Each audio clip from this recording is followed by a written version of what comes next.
ربكم الذي خلقكم من نفس واحدة وخلق منها زوجها وبث منهما رجالا كثيرا ونساء واتقوا الله الذي تساءلون به والأرحام إن الله كان عليكم رقيبا وآتوا اليتامى أموالهم ولا تتبدلوا الخبيث بالطيب فمن كان منكم مريضا أو على سفر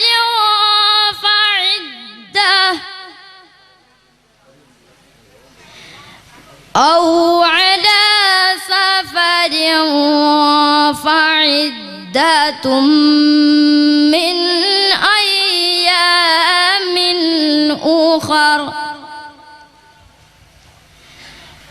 وعلى الذين يطيقونه فدية طعام مسكين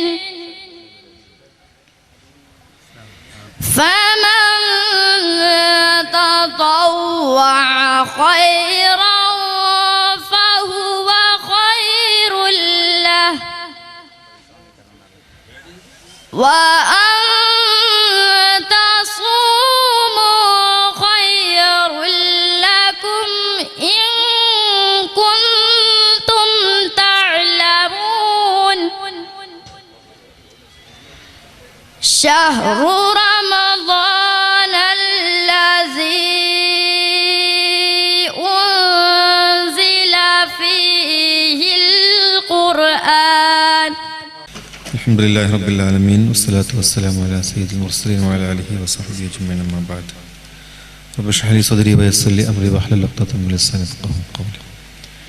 ഏറ്റവും ആദരം നിറഞ്ഞ യോഗാധ്യക്ഷൻ കെ വേദർമൻ സാഹിബ്, ബഹുമാനരായ റഹ്മത്തുള്ള ഖാസിമി മുത്തടം അവറുകളെ, പരിശുദ്ധമായ ഖുർആൻ്റെ വെളിച്ചം സാധാരണക്കാർക്ക് പകരുന്നതിന് വേണ്ടിയിട്ടുള്ള ഒരു പടയോട്ടമാണ് ബഹുമാന്യരായ ഖാസിമി അവർ നടത്തിക്കൊണ്ടിരിക്കുന്നത്. ഈ ഒരു സ്ഥാപനം അദ്ദേഹത്തിൻ്റെ നേതൃത്വത്തിൽ നേരിട്ട് നടത്തുന്ന ഒരു സ്ഥാപനമെന്ന ഒരു പ്രത്യേകത കൂടിയുണ്ട്. പരിശുദ്ധമായ ഖുർആൻ്റെ തഹ്ഫീദും അതുപോലെ ഖുർആൻ കേന്ദ്രമാക്കിക്കൊണ്ട് ഗവേഷണ സംവിധാനത്തോട് കൂടിയിട്ടുള്ളൊരു കേന്ദ്രവുമായാണ് ഈ ഒരു സ്ഥാപനം ഇവിടെ സംവിധാനിച്ചിട്ടുള്ളത്. ഈ ഒരു സ്ഥാപനത്തിൽ തന്നെ അദ്ദേഹത്തിൻ്റെ പ്രസംഗം നടക്കുമ്പോൾ അതിൻ്റേതായ പ്രാധാന്യമുണ്ട്. കഴിഞ്ഞ 1.5 പതിറ്റാണ്ട് കാലത്തിലേറെ കാലമായിക്കൊണ്ട് പരിശുദ്ധമായ ഖുർആനെ സാധാരണ ജനങ്ങളിലേക്ക് എത്തിക്കുന്നതിന് വേണ്ടി അതിൻ്റെ ഉള്ളും അതിൻ്റെ കനികളും ഒക്കെ തന്നെയും വളരെ ലളിതമായ രീതിയിൽ നമുക്ക് മനസ്സിലാക്കുന്ന രീതിയിൽ അത് പഠിപ്പിച്ചു തരികയും അതിലൂടെ ഒരുപാട് പഠിതാക്കളെ ഉണ്ടാക്കിക്കൊണ്ട് ഖുർആൻ്റെ പ്രചാരകരാക്കി മാറ്റുന്ന ഒരു വലിയ തലമുറയെ സൃഷ്ടിക്കുവാൻ ബഹുമാനരായ ഉസ്താദിന് സാധിച്ചിട്ടുണ്ട്. അദ്ദേഹത്തിനും ഇനിയും ഒരുപാട് കാലം അള്ളാഹുവിൻ്റെ ദീനിൻ്റെ മാർഗത്തിൽ ദഅവത്ത് ചെയ്യുവാനും പരിശുദ്ധമായ ഖുർആനെ അതിൻ്റെ പ്രചാരത്തിൻ്റെ ഏറ്റവും വലിയ ഒരു കർമ്മനിരതമായി ഉയരുവാനുള്ള തൗഫീഖ് അള്ളാഹു അദ്ദേഹത്തിന് നൽകുമാറാവട്ടെ. ഈ ഒരു സ്ഥാപനത്തിൽ വന്ന് ഈ വിദ്യാർത്ഥിയോടൊപ്പം ഈ നല്ല സദസ്സിൽ പങ്കെടുത്തുകൊണ്ട് അതിൻ്റെ ബർക്കത്ത് നേടുക എന്ന് മാത്രമാണ് ഇതിൻ്റെ ഉദ്ദേശം. അള്ളാഹു നമ്മുടെ ഈ ഒരു സദസ്സിന് അള്ളാഹു ഖബൂൽ ചെയ്യുമാറാവട്ടെ. اللهم صل على سيدنا محمد وعلى آل سيدنا وحبيبنا محمد صلاة تنجينا بها من جميع الأهوال والبليات وتسلمنا بها من جميع الأسقام والآفات وتطهرنا بها من جميع السيئات وتغفر لنا بها جميع الخطيئات وتقضي لنا بها جميع الحاجات وترفعنا بها عندك على الدرجات وتبلغنا بها أقصى الغايات من جميع الخيرات في الحياة وبعد الممات. بسم الله الرحمن الرحيم الحمد لله رب العالمين والصلاة والسلام رب اشرح لي صدري ويسر لي أمري واحلل عقدة من لساني يفقهوا قولي.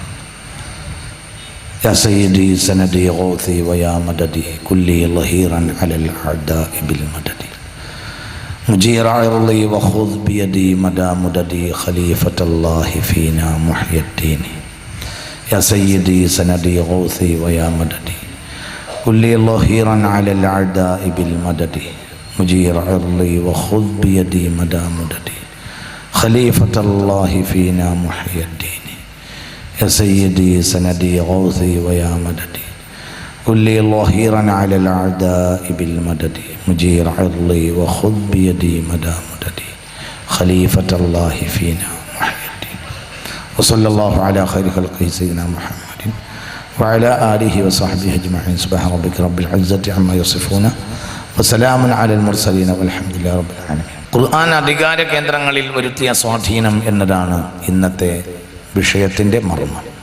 ഖുർആൻ ഒരു സമൂഹത്തിന് മുന്നിൽ നടന്ന വെളിച്ചമായപ്പോൾ അവർ ഏത് മേഖലയിലാണോ ഉണ്ടായിരുന്നത് ആ മേഖലയെ മുഴുവനും ഒരു അലാവുദ്ദീൻ്റെ അത്ഭുതം വിളക്ക് കൊണ്ട് അത്ഭുതം പൊട്ടിവിടർന്നത് പോലെ ചരിത്രത്തിൽ പരിവർത്തനങ്ങളും മാറ്റങ്ങളും ഉണ്ടായി എന്നത് പിന്നീടുള്ള ലോക ചരിത്രത്തിൽ നിന്ന് വളരെ വ്യക്തമായി മനസ്സിലാക്കാൻ കഴിയും. ഖുർആൻ നടത്തിയ പരിവർത്തനം, ഖുർആൻ ഒരു മനുഷ്യനെ അവന്റെ ഫീൽഡ് മാറ്റുകയല്ല ചെയ്തത്. കച്ചവടക്കാർ കച്ചവടക്കാരായി നിലകൊണ്ടു, ഭരണാധികാരികൾ ഭരണാധികാരികളായി ജാഹിലിയ കാലഘട്ടത്തിൽ അവർക്ക് ഉന്നത സ്ഥാനം സമൂഹം കൽപ്പിച്ചിരുന്ന ആളുകളെ ഇസ്ലാമിൽ വന്നാൽ അതേ സ്ഥാനം അവർക്ക് കൽപ്പിക്കുമെന്ന് പുണ്യ റസൂൽ പറഞ്ഞു. അധികാരികളെ അവരുടെ അധികാരത്തിന്റെ ചെങ്കോൽ അവരുടെ ഹസ്തങ്ങളിൽ നിന്ന് എടുക്കലായിരുന്നില്ല ഖുർആനിന്റെയും ഇസ്ലാമിന്റെയും ലക്ഷ്യം. പക്ഷേ അവർ ഇസ്ലാമിനെ കുറിച്ച് പഠിക്കണം, എന്നിട്ട് അവർ നന്മയെ അനുധാവനം ചെയ്യണം. അത്രമാത്രമേ. ഈ പരിവർത്തനം ഒരു സമൂഹത്തിന്റെയും നന്മയുടെ ഒരു സോഴ്സും ഇസ്ലാം ഇല്ലാതാക്കിയില്ല. എവിടെയെല്ലാം നന്മയുണ്ടോ ആ നന്മയുടെ വാതായനങ്ങളെ അടക്കാൻ ഇസ്ലാം ശ്രമിച്ചതേയില്ല. പകരം എന്താ ചെയ്തത്? ഇസ്ലാം വളരെ വലിയ ഒരു പരിവർത്തനം ഒരു സമൂഹത്തിൽ കൊണ്ടുവന്നു. ഖുർആൻ ചെയ്തിട്ടുള്ളത് പരിശുദ്ധ വേദഗ്രന്ഥവും ദീനും വന്നപ്പോൾ ആളുകളെ അവരവരുടെ തൊഴിലുകളിൽ നിന്നും അവരവരുടെ സാമൂഹിക സേവനങ്ങളിൽ നിന്നും പിന്മാറ്റുകയല്ല. പകരം ആ നന്മയുടെ വാതിലുകളിൽ അവരെ നിർത്തിക്കൊണ്ട് തന്നെയും അവരെ സമൂലമായ ഒരു പരിവർത്തനം ചെയ്ത് അടിസ്ഥാനപരമായ ആ നന്മ ഏറ്റവും പ്രശോഭിതമായി ലോകത്തിന് ലഭിക്കാനുള്ള സാഹചര്യം ഉണ്ടാക്കി എന്നതാണ്. അതേത് രംഗത്തും ഖുർആൻ പ്രകാശിപ്പിച്ചു. അപ്പോൾ എല്ലാവർക്കും മാറ്റമുണ്ടായി. ഇത് ഖുർആൻ ചെയ്തിട്ടുള്ള ഏറ്റവും പ്രധാനപ്പെട്ട വിപ്ലവകരമായ ഒരു മാറ്റമാണ്. അല്ലാതെ മനുഷ്യരെ അവരുടെ തൊഴിലുകൾ, അവരുടെ ഫീൽഡ്, അവരുടെ തൊഴില്, അവരുടെ സ്ഥാനമാനങ്ങൾ ഇതില്ലാതെയാക്കാനുള്ള ഒരു ശ്രമവും ഖുർആൻ ഉണ്ടാക്കിയിട്ടില്ല. അധികാരികൾക്ക് അധികാരിയാകാം, പക്ഷെ അവർ പഠിച്ച് നന്നാവണം എന്ന് പുണ്യ റസൂൽ സ്വല്ലല്ലാഹു അലൈഹി വസല്ലം. കച്ചവടക്കാർ കച്ചവടക്കാരായി തുടരട്ടെ, പക്ഷെ കച്ചവടക്കാർക്ക് ചില നിയമങ്ങൾ, അവർക്ക് ശുദ്ധമായ നിലയിൽ കച്ചവടം നടത്താനും എന്നാൽ സമൂഹത്തെ അമിതമായി ചൂഷണം ചെയ്യാതെ അവരുടെ ഗുണം ലോകത്തിന് ലഭ്യമാവുകയും ലോകം അവരെ കൊണ്ട് ജീവിക്കുകയും ചെയ്യാനുള്ള ചില മാനദണ്ഡങ്ങളും നിയമങ്ങളും ഇസ്ലാം നിശ്ചയിച്ചു കൊടുത്തു. അങ്ങനെ അവർ കച്ചവടക്കാരായപ്പോഴോ ആ കച്ചവടക്കാർ ചരിത്രത്തിൽ തുല്യതയില്ലാത്ത കച്ചവടക്കാരായി മാറി. യമന്റെ ഒരു ചരിത്രം, ലോകത്തെ വലിയ പ്രധാനപ്പെട്ട കച്ചവടക്കാർ യമനികളാണ്. അതിരാവിലെ കട തുറന്നിരിക്കുന്ന ഒരാൾ ഇരുന്ന് ഖുർആനോടും അത്രേ. അപ്പോൾ ഒരാൾ കടയിൽ വന്നു. കടയിൽ വന്നാൽ എന്ത് ചെയ്യും? കടയിൽ അയാൾ ഈ ഓതുന്നതിനിടയിൽ അയാൾ ആവശ്യപ്പെട്ട ആ വസ്തു എടുത്തു കൊടുത്ത് അതിൻ്റെ പണവും വാങ്ങി വെക്കും. പിന്നെ അയാൾ വീണ്ടും ഇരുന്ന് ഖുർആൻ പാരായണം ചെയ്യും. അപ്പോൾ അടുത്ത ഒരു കസ്റ്റമർ വരും. ചരിത്രമാണ് ഈ പറയുന്നത്. അടുത്ത കസ്റ്റമർ വന്നാൽ ഇതിനിടയിൽ ഈ കച്ചവടക്കാരൻ പരിസരത്തെ ഈ തത്തുല്യമായ കടകൾ ശ്രദ്ധിക്കുന്നുണ്ടാവും. ആ കടകളിലൊന്നും ഇതുപോലെ ഒരു കച്ചവടവും നടന്നിട്ടില്ല, ഒരു കസ്റ്റമർ വന്നിട്ടില്ല. അപ്പോൾ ഈ ഓതുന്നതിനിടയിൽ ഈ കച്ചവടക്കാരൻ തൻ്റെ സുഹൃത്തിന്റെ കട ഇങ്ങനെ ചൂണ്ടിക്കാണിച്ചു കൊടുക്കും, അങ്ങോട്ട് പോയിക്കോ, അവിടെ ഇതുവരെ കച്ചവടം നടന്നിട്ടില്ല. ഇതേ സാധനമെല്ലാം അവിടെയുണ്ട്, ഇങ്ങനെ കാണിച്ചു കൊടുക്കും. ഇതാണ് ഇസ്ലാമിന്റെ ചരിത്രം. നിങ്ങളത് ചിന്തിച്ചു, ഭയങ്കര. നിങ്ങൾ അതൊന്ന് ചിന്തിക്കുക, മനസ്സിൽ അതൊന്ന് ചിന്തിക്കുക. ഖുർആൻ ഓതുന്നതിനിടയിൽ ആദ്യത്തെ കച്ചവടം വന്നാൽ അത് സ്വീകരിച്ച് പണവും കൊടുത്ത് അത് പെട്ടിയിലിട്ട് ഈ ഓതുന്നതിനിടയിൽ അയാൾ പരിസരത്തെ തൻ്റെ തത്തുല്യമായ കച്ചവടം ചെയ്യുന്ന സ്ഥാപനങ്ങൾ ഇങ്ങനെ ശ്രദ്ധിച്ചുകൊണ്ടേയിരിക്കും. അവിടെയാകട്ടെ അവിടെ കച്ചവടം നടന്നിട്ടില്ല. അപ്പോൾ അയാൾക്ക് മനസ്സിലാത്ത വേദന തൻ്റെ ഒരു കൂട്ടുകാരനല്ലേ. മസലുൽ മുഅ്മിനീന ഫീ തവാദ്ദുഹിം വതറാഹുമിഹിം കമസലിൽ ജസദിൽ വാഹിദ് എന്ന പുണ്യ റസൂൽ. അവർ ലോകത്ത് അവരുടെ സ്നേഹം കൊണ്ട് അവരൊരു ശരീരത്തെ പോലെയാണ് മുസ്ലിമീൻ. ഇദസ്തക മിൻഹു ഉളൂൻ തദഅ ഇലൈഹി സായിറുൽ ജസദ് എന്ന പുണ്യ റസൂൽ. അവരുടെ ഒരു അവയവത്തിന് ഒരു വ്യക്തിക്ക് എന്തെങ്കിലും സംഭവിച്ചാൽ, ഒരു വ്യക്തിയുടെ നഷ്ടം, ഒരു അവയവത്തിന് നഷ്ടമുണ്ടാകുമ്പോൾ, പ്രയാസമുണ്ടാകുമ്പോൾ, രോഗം വരുമ്പോൾ മറ്റവയവങ്ങൾ സഹകരിച്ചു കൊടുക്കുന്നത് പോലെയാണ് ഉമ്മത്ത് മുസ്ലിമത്ത് ലോകത്തിന് കാണിച്ച മാതൃകാപരമായ വെളിച്ചം എന്ന് പുണ്യ റസൂൽ സ്വല്ലല്ലാഹു അലൈഹി വസല്ലം. ഈ ഒരു നിലപാടാണ് അവർ കൊണ്ടുവന്നത്. എവിടെയും അവർ പിന്നെ നിഷ്കാമ കർമ്മികളാണ്. അവർ ലോകത്ത് ഏറ്റവും വലിയ വിപ്ലവങ്ങൾ ഉണ്ടാക്കി. പുണ്യ റസൂൽ സ്വല്ലല്ലാഹു അലൈഹി വസല്ലം ഇക്കാലഘട്ടത്തിലും മനുഷ്യർ അതിക്രമം ചെയ്ത ഒരു സമൂഹം സ്ത്രീകളാണ്. സ്ത്രീകൾക്ക് ഇത്രയേറെ നിർഭയരായി വസിക്കാൻ കഴിഞ്ഞ ഒരു സമൂഹം ഇസ്ലാമിക സൊസൈറ്റിയുടെ ഉദ്ധാനതയുടെ ഘട്ടത്തിൽ സ്ത്രീകൾക്കുണ്ടായ സുരക്ഷിതത്വം പോലെ ഒരു സുരക്ഷിതത്വം ലോക ചരിത്രത്തിൽ ഇന്ന് വരെ ഉണ്ടായിട്ടില്ല. പുണ്യ റസൂൽ സ്വല്ലല്ലാഹു അലൈഹി വസല്ലം കഅബാലയത്തിന്റെ തണലിൽ വിശ്രമിക്കുന്ന നേരത്താണ് ഖബ്ബാബ് റളിയല്ലാഹു അൻഹു ഹബീബായ നബിയുടെ അരികിൽ വരുന്നത്. അപ്പോൾ ഖബ്ബാബ് ഇങ്ങനെ വന്ന് പറഞ്ഞു നബിയോട്, അല്ലാ തദ്ഉലനാ യാ റസൂലല്ലാഹ്, നബിയെ ഞങ്ങൾക്കൊക്കെ വേണ്ടി ഒന്ന് പ്രാർത്ഥിച്ചുകൂടെ? ഹബീബായ നബി ചോദിച്ചു, അതിനെന്താണ് ഖബ്ബാബെ ഉണ്ടായത്? അപ്പോൾ ഖബ്ബാബ് ഒന്നിങ്ങനെ പുറംതിരിഞ്ഞു നിന്നു മുസ്തഫ നബിയുടെ നേർക്ക് സ്വല്ലല്ലാഹു അലൈഹി വസല്ലം. സുബ്ഹാന ജല്ല വഅല. ഹബീബ റസൂൽ വേദനിച്ചു പോയി. എന്താണ്? ഖബ്ബാബിനെ ആരോ കയ്യും കാലും കൂട്ടിപ്പിടിച്ച് അഗ്നി തീയുണ്ടാക്കിയിട്ട് തീയിലിട്ട് ചുട്ടിട്ടുണ്ട്. സയ്യിദ്നാ ഖബ്ബാബ് ബിൻ അറത്ത് റളിയല്ലാഹു അൻഹു ആദ്യകാലത്തെ സ്വഹാബികളിൽ ഒരാളാണ്, അടിമയുമാണ് മഹാനായ ഖബ്ബാബ് ബിൻ അറത്ത് റളിയല്ലാഹു അൻഹു. ബഹുമാനപ്പെട്ടവരുടെ ഓത്ത് കേട്ടാണ് ബഹുമാനപ്പെട്ട സയ്യിദ്നാ ഉമർ പോലും മുസ്ലിമായിട്ടുള്ളത്. ഉമർ മുസ്ലിമാകാൻ കാരണക്കാരനായ എന്ന സൂറത്ത് ബഹുമാനപ്പെട്ട സയ്യിദ്നാ ഉമർ ഇബ്നുൽ ഖത്താബിന്റെ റളിയല്ലാഹു അൻഹു പെങ്ങളുടെ വീട്ടിൽ വെച്ച് അവരെ പഠിപ്പിക്കാൻ വേണ്ടി ഓടിയത് ഖബ്ബാബായിരുന്നു. ആ ഓത്ത് കേട്ടുകൊണ്ടാണ് സയ്യിദ്നാ ഉമർ തന്റെ സഹോദരിയെ കൊലപ്പെടുത്താൻ വേണ്ടി കയറി വരുന്നത്. ആ ഖബ്ബാബിനെ ശത്രുക്കൾ ഇങ്ങനെ ചുട്ടിട്ടുണ്ട്, ഭാഗമാകെ പൊള്ളിയിട്ടുണ്ട്, വാരിയലിന്റെ ചില ഭാഗങ്ങൾ പുറത്ത് കാണുന്നുണ്ട്. പുണ്യ റസൂൽ അത് കണ്ട് വളരെ വേദനിച്ചു. അല്ലാത്ത ദുഊലന, ഞങ്ങൾക്ക് വേണ്ടിയൊക്കെ ഒന്ന് ദുആ ചെയ്യൂടെ നബി എന്ന് ചോദിച്ചു. അപ്പോൾ ഹബീബായ റസൂൽ പറഞ്ഞു, അപ്പോൾ പുണ്യ നബി പറഞ്ഞ ഒരു മറുപടി ഉണ്ട്. ആ മറുപടി ഇസ്ലാമിന്റെ ലക്ഷ്യങ്ങളിലേക്കുള്ള പ്രധാനപ്പെട്ട സൂചനയാണ്. പുണ്യ റസൂൽ പറഞ്ഞത്, ഒരു സർവാഭരണ വിഭൂഷിതയായ ഒരു പെണ്ണ് ഈ മക്കയിൽ നിന്ന് സൻആ വരെ യാത്ര ചെയ്യുന്ന ഒരു കാലമുണ്ടാകും. അന്ന് ലഹറൽ ഇസ്ലാമു ഫിൽ ബർരി വൽ ബഹർ, എവിടെയും ഇസ്ലാം വളർന്നിട്ടുണ്ടാവും, ഇവിടെയും ഇസ്ലാമിന്റെ വെളിച്ചമുണ്ടാവും. ഇസ്ലാം ലോകത്തെ ഏറ്റവും വലിയ മതമായി ലോകം അംഗീകരിച്ചിട്ടുണ്ടാവും. അന്ന് സർവാഭരണ വിഭൂഷിതയായ ഒരു പെണ്ണ് മക്കയിൽ നിന്ന് അനേകാനേകം കിലോമീറ്ററുകൾ അപ്പുറം യമന്റെ തലസ്ഥാനമായ സൻആ വരെ യാത്ര ചെയ്യും. ലാ തഖാഫു ഇല്ലല്ലാഹ്, അല്ലാഹു അല്ലാത്ത ഒരാളെയും ഈ പെണ്ണിന് പേടിക്കേണ്ടി വരില്ല. ഇസ്ലാം വളർന്നാൽ, ഇസ്ലാമിന്റെ നിയമം ലോകത്ത് വരുന്നാൽ അത് സ്വീകരിച്ച ജനത പെണ്ണിന് അത്ര വലിയ സുരക്ഷിതത്വം നൽകുമെന്ന് പുണ്യ റസൂൽ. ഏത് കാലഘട്ടത്തിലും മനുഷ്യ സമൂഹം എവിടെയെല്ലാം നാഗരികതയുണ്ടായോ അവിടെയെല്ലാം പെണ്ണ് പേടിക്കപ്പെട്ടിട്ടുണ്ട്. എവിടെയും അങ്ങനെയാണ്. എന്താണ്? ലോകത്തെ സാഹിത്യപടുക്കളായിരുന്നില്ല അറബികൾ? സാഹിത്യമാണല്ലോ, സാഹിത്യകാരന്മാരാണല്ലോ നാഗരികതയുടെ വക്താക്കൾ. ലോകത്തെ അറബികൾ സാഹിത്യകാരന്മാരാ. അപ്പോൾ നാഗരികതയുടെ പൂട്ടും വെളിച്ചവും അറിയുന്നത്, അതിന്റെ പുറംവാതിലും അകംവാതിലും അറിയുന്നത് സാഹിത്യകാരന്മാരാണല്ലോ, അറബികളാണല്ലോ. എന്താണ് അവരുടെ നിലപാട്? അവർ രാത്രിയായാൽ ഒട്ടകങ്ങളെയും ഓടിച്ച് ഓരോ ഗ്രാമങ്ങളെ തേടിപ്പോകും. എന്തിന്? പെണ്ണുങ്ങളെ പിടിച്ചു കെട്ടിക്കൊണ്ട് റേപ്പ് ചെയ്യും. അതാണ് فالموريات قدحا فالمغيرات صبحا فأثرن به نقعا فوسطن به جمعا إن الإنسان لربه لكنود.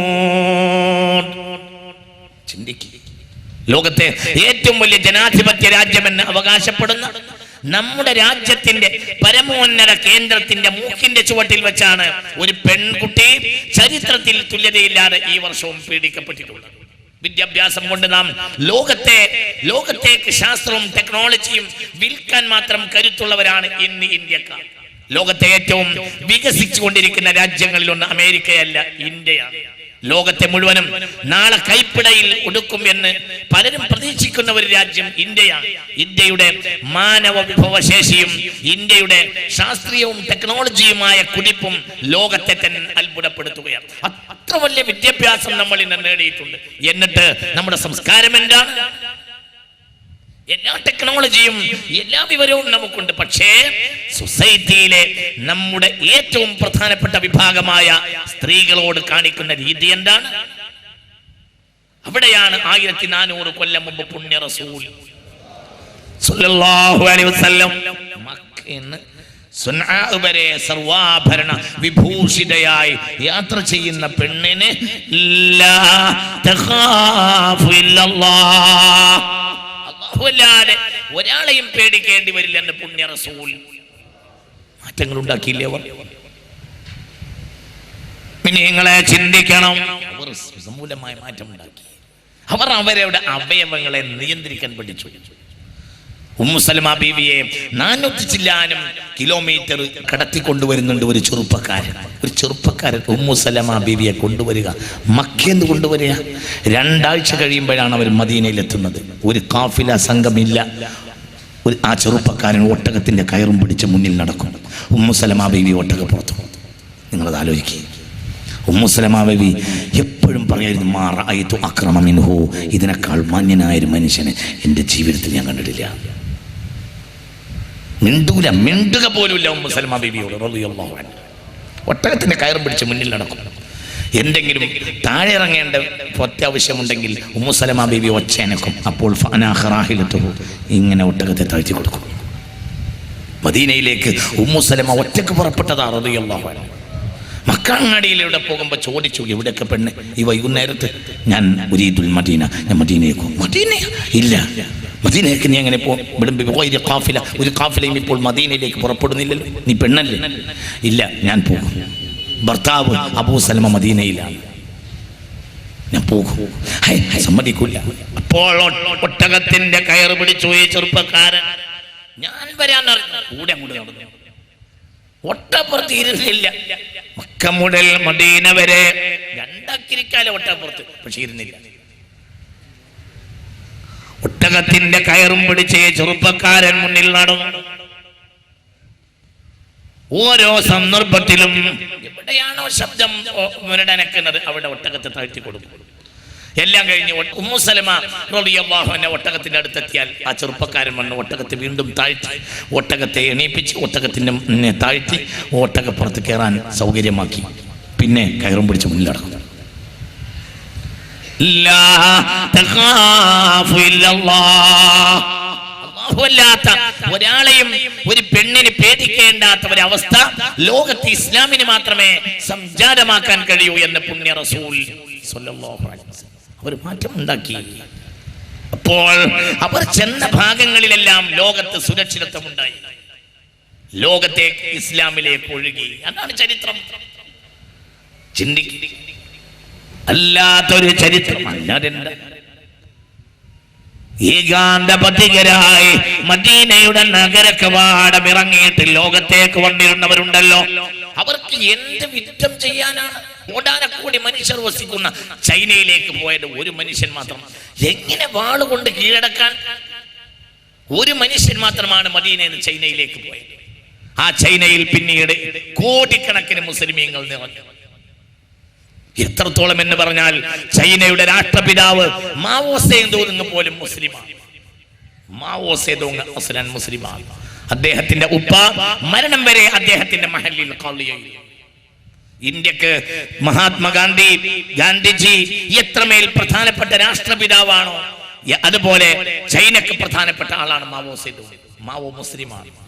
മാവോയും അടക്കമുള്ള കോടിക്കണക്കിന് മുസ്ലിമീങ്ങളെ ഇസ്ലാമിക ലോകത്തേക്ക് സംഭാവന ചെയ്ത ഒരു ഇസ്ലാമിക പാരമ്പര്യം ചൈനയിലുണ്ടായി. ആര് പോയി? Saad bin Abi Waqqas. ഒരൊറ്റ മനുഷ്യൻ എന്ത് യുദ്ധം ചെയ്യാൻ? നിങ്ങളെ ചിന്തിക്കണം. ലമ്മാ റഅൗ സ്വഹാബ ഖാലു ഹൗലായി ഖൈറും മിനൽ ഹബാരീൻ. അവരെ കണ്ടവരെല്ലാം പറഞ്ഞു, ഇവർ ക്രിസ്തുവിന്റെ അപ്പോസ്തലന്മാരെക്കാൾ നല്ലവരാണ്, ഇവരെ നമുക്ക് സ്വീകരിക്കണം. റളിയല്ലാഹു അൻഹു. പിന്നെ അവർ നീതി നടപ്പിലാക്കി. ഇസ്ലാം എന്തിനാ വന്നത്? ഇസ്ലാം വന്നത് നിസ്കരിപ്പിക്കാനല്ല, അതൊക്കെ അതിന്റെ ഒരു ഭാഗമാണെന്ന് മാത്രം. ഇസ്ലാം വന്നത് നോമ്പ് നോപ്പിക്കാനും അല്ല. ഇസ്ലാം വന്നത് എന്തിനാ? ഇസ്ലാം വന്നത് എല്ലാവരെ കൊണ്ട് നോമ്പ് നോപ്പിക്കാനല്ല. ഇസ്ലാം വന്നത് നിസ്കരിപ്പിക്കാനും അല്ല. എന്തിനാ ഇസ്ലാം വന്നത്? എല്ലാവരെ കൊണ്ടും ദിക്ർ ചെല്ലിപ്പിക്കാനും അല്ല. അതൊന്നും ഇസ്ലാമിന്റെ മർമ്മമായിരുന്നില്ല. എന്തിനാ ഇസ്ലാം വന്നത്? എന്തിനാ ഖുർആൻ വന്നത്? ഖുർആൻ വന്നത് നീതിക്ക് വേണ്ടിയാണ്. لقد أرسلنا رسلنا بالبينات وأنزلنا معهم الكتاب والميزان. لقد أرسلنا رسلنا بالبينات وأنزلنا معهم الكتاب والميزان. ഞാൻ മുർസലീങ്ങളെ അയച്ചു, കിതാബും കൊടുത്തയച്ചു, കിതാബിന്റെ കൂടെ ത്രാസും കൊടുത്തയച്ചു. ലിയഖൂമൻ നാസ് ബിൽ ഖിസ്ത്. ഈ ഖുർആനെ ഞാൻ കൊടുത്തത് ലിയഖൂമൻ നാസ് ബിൽ ഖിസ്ത്, ജനങ്ങൾ നീതിയോടെ വർത്തിക്കാൻ വേണ്ടിയാണ്. നിസ്കരിക്കൽ ഖുർആന്റെ ലക്ഷ്യമല്ല. നോമ്പ് വെക്കൽ ഖുർആനിൽ മർമ്മപ്പെട്ട ലക്ഷ്യമല്ല. അതൊന്നും മർമ്മല്ല. അതിൻ്റെ അർത്ഥം നോമ്പ് വേഗം നോമ്പ് കുറിച്ചോളിന്നല്ല. മർമ്മമല്ല. ഖുർആൻ എന്തിനാ ചിന്തിക്കുക? ഖുർആനിൽ ഇറങ്ങിയ ആദ്യത്തെ വാക്ക് ഇഖ്റ എന്നാണ്. ഖുർആനിൽ നിന്ന് അവസാനം ഇറങ്ങിയ വാക്ക് ലാ യുളമൂൻ എന്നാണ്. ഖുർആനിൽ ആദ്യം ഇറങ്ങിയ വാക്ക് ഇഖ്റ എന്നാണ്, അവസാനം ഇറങ്ങിയ വാക്ക് ലാ യുളമൂൻ എന്നാണ്. അൽ ബഖറ ലാ യുളമൂൻ. അൽ ബഖറ 281. തഖൂ യൗമൻ തുർജഊന ഫീഹി ഇലല്ലാഹ് ثم توفى كل نفس ما كسبت وهم لا يظلمون. ആദ്യം ഇറങ്ങിയ വാക്ക് പഠിക്കുക, അവസാനം ഇറങ്ങിയ വാക്ക് ആക്രമിക്കാതിരിക്കുക. അപ്പോൾ പഠിക്കുന്നത് നീതിക്ക് വേണ്ടിയാണ്. ആദ്യം ഇറങ്ങിയ വാക്ക് പഠിക്കുക, അവസാനം ഇറങ്ങിയ വാക്ക് ആക്രമിക്കാതിരിക്കുക. അപ്പോൾ പഠിക്കുന്നത് നീതിക്ക് വേണ്ടിയാണ്, വേറൊന്നുമല്ല. ഈ ആയത്തിറങ്ങുമ്പോൾ പുണ്യ റസൂൽ കട്ടിലിലാണ് സല്ലല്ലാഹു അലൈഹി വസല്ലം. ഖബല 7 ലയാലിൻ ഔ 9 ലയാലിൻ മിൻ വഫാത്തി റസൂലില്ലാഹ്. വഫാത്തിന്റെ 7-9 നാളുകൾക്ക് മുമ്പാണ് അവസാനത്തെ ആയത്തിറങ്ങിയത്. അവസാനത്തെ ആയത്തിലെ അവസാനത്തെ വാക്ക് ലാ യുളമൂന. ആദ്യം ഇറങ്ങിയ വാക്ക് ഇഖ്റ, അവസാനം ഇറങ്ങിയ വാക്ക് ലാ യുളമു. അപ്പോൾ ഖുർആൻ ഇറങ്ങിയത് അക്രമം ഇല്ലാതാക്കാൻ വേണ്ടിയാണ്, നീതിക്ക് വേണ്ടിയാണ്. അപ്പോൾ ഇസ്ലാമിന്റെ മർമ്മം നീതിയാണ്. വഅൻസൽനാ മഅഹുൽ കിതാബ വൽ മീസാൻ. നിങ്ങൾ ആ ആയത്ത് നോക്കണം കേട്ടോ. വഅൻസൽനാ മഅഹും, മുർസലീങ്ങളോട് കൂടെ ഞാൻ അയച്ചു, അൽ കിതാബ കിതാബിനെ, വൽ മീസാന ത്രാസിനെ, ലിയഖൂമൻ നാസു ബിൽ ഖിസ്തി. എന്തിനാണ് ത്രാസിനെയും കിതാബിൽ കൊടുത്തയച്ചത്? അതായത് ത്രാസ് പറയുമ്പോൾ ഒരു ത്രാസും പിടിച്ചിങ്ങനെ മുർസലീങ്ങൾ വന്നു എന്നല്ല. കിതാബിന്റെ മർമ്മം നീതിയാണ്. വഅൻസൽനൽ ഹദീദ്, ഞാൻ ഭൂമിയിലേക്ക് ഇരുമ്പിനെ ഇറക്കി. അടുത്ത വാക്ക് ഇതൊന്നുള്ള വാർത്ത. ഇനി വേറെ വാക്ക് പറയാം. നിങ്ങൾക്ക് പറഞ്ഞത് മനസ്സിലായില്ല. എന്താ നിങ്ങൾ ചിന്തിക്കാത്തത്? ഖുർആനിലൊരായത്താ. ലഖദ് അർസൽനാ റസൂലനാ ബിൽ ബയ്യിനാതി വഅൻസൽനാ മഅഹുൽ കിതാബ വൽ മീസാൻ. കിതാബും ഇറക്കി, മീസാനും ഇറക്കി. ലിയഖൂമൻ നാസു ബിൽ ഖിസ്തി, ജനങ്ങൾ നീതിയോടെ വർത്തിക്കാൻ വേണ്ടി. വഅൻസൽനൽ ഹദീദ്, പിന്നെ ഞാൻ ഭൂമിയിലേക്ക് ഇരുമ്പിനെ ഇറക്കി. എന്തിനാ ഇരുമ്പിനെ ഇറക്കിയത്? ഫീഹി ബഅസുൻ ശദീദുൻ വമനാഫിഉ ലിന്നാസ്. ഇരുമ്പിനെ ഇറക്കിയത് മനാഫിഉ ലിന്നാസിനല്ല. മനാഫി രണ്ടാമതാ. ഫീ ബഅസുൻ ശദീദുൻ വമനാഫിഉ ലിന്നാസ്. ഇരുമ്പിനെ ഇറക്കിയത് 2 തരം കത്തി ഉണ്ടാക്കാനാണ്. ഒന്ന് നീണ്ട കത്തി, കഴുത്ത് മുറിക്കാൻ. മനാഫിഉ ലിന്നാസ് 2 വെണ്ടക്കരിയാണ്. മനസ്സിലായില്ല? എവിടെയെല്ലാം നീതിയില്ലാതെയോ അവിടെ കഴുത്തിന് വിട്ട് നീതി നടപ്പിലാക്കണം. എല്ലാവരും വെട്ടാൻ വേണ്ടി പറയല്ല. ഈ ആയത്തിറങ്ങിയ സൂറത്തിന്റെ പേര് പോലും ഹദീദ് എന്നാണ്, ഇരുമ്പ്. എന്തിനങ്ങൾക്ക് ഇരുമ്പിനിറക്കി തന്നത്? ഇരുമ്പിനിറക്കി തന്നത് ഫീ ബഅ്സുൻ ശദീദ്, അതിൽ കഠോരമായ ശക്തിയുണ്ട്. വാളാണ് പൊന്തിച്ചാൽ ഏത് നീതിമാനല്ലാത്തവനും നീതിയാണ് നടപ്പിലാക്കും. അത് തന്നെ ചിലപ്പോൾ സായുധ വിപ്ലവങ്ങൾ വേണ്ടി വരും. അവസാന ഘട്ടാണ്, ചിലപ്പോൾ അതും വേണ്ടി വരും. കാരണം ഇവിടെ വേണ്ട നീതിയാണ്. لقد أرسلنا رسلنا بالبينات فيه بأس شديد ومنافع للناس. പുണ്യ റസൂൽ എണീറ്റ് നിന്നു. ഉറക്കപ്പറ, പുണ്യ റസൂൽ എണീറ്റ് നിന്നു. കയ്യിലൊരു വാളുണ്ട്, ഇങ്ങനെ എണീറ്റ്. എല്ലാവരും തമ്മിൽ വെട്ടുക കൊല്ലുക എന്നല്ല ഈ പറഞ്ഞതിൻ്റെ അർത്ഥം. അതിനാർക്കും അധികാരമില്ല, പാടുമില്ല, അതൊന്നും പാടില്ല. പിന്നെ എന്താ ഈ പറഞ്ഞതിൻ്റെ അർത്ഥം? ഇവിടെ ഭരണകൂടങ്ങൾ നീതി നടപ്പിലാക്കണം, അതവർക്ക് ബാധ്യതയാണ്. ലഖദ് അർസൽനാ റുസുലനാ ബിൽ ബൈനാത് وأنزلنا معهم الكتاب والميزان ليقوم الناس بالقسط وأنزلنا الحديد ഇരുമ്പിനെ ഇറക്കി. ഫീഹി ബഅ്സുൻ ശദീദുൻ, അതിൽ കഠോരമായ ശക്തിയുണ്ട്. വമനാഫിഉ ലിന്നാസ്, ചില ഉപകാരങ്ങളുമുണ്ട്. ഉപകാരങ്ങളെ രണ്ടാമതായിട്ടാണ് പറഞ്ഞത്. ഒന്നാമത് ശക്തിക്ക് വേണ്ടിയാണ് ഇരുമ്പിനെ ഇറക്കിയിട്ടുള്ളത്. ഇരുമ്പ് സമൂഹത്തെ നേരെ നിർത്താനുള്ള ഊർജമാണ്. ഇരുമ്പ് നേരെ അങ്ങോട്ട് നിർത്തും. നേരെ നിന്നിട്ടില്ലെങ്കിൽ പുണ്യ റസൂൽ എണീറ്റുന്നു.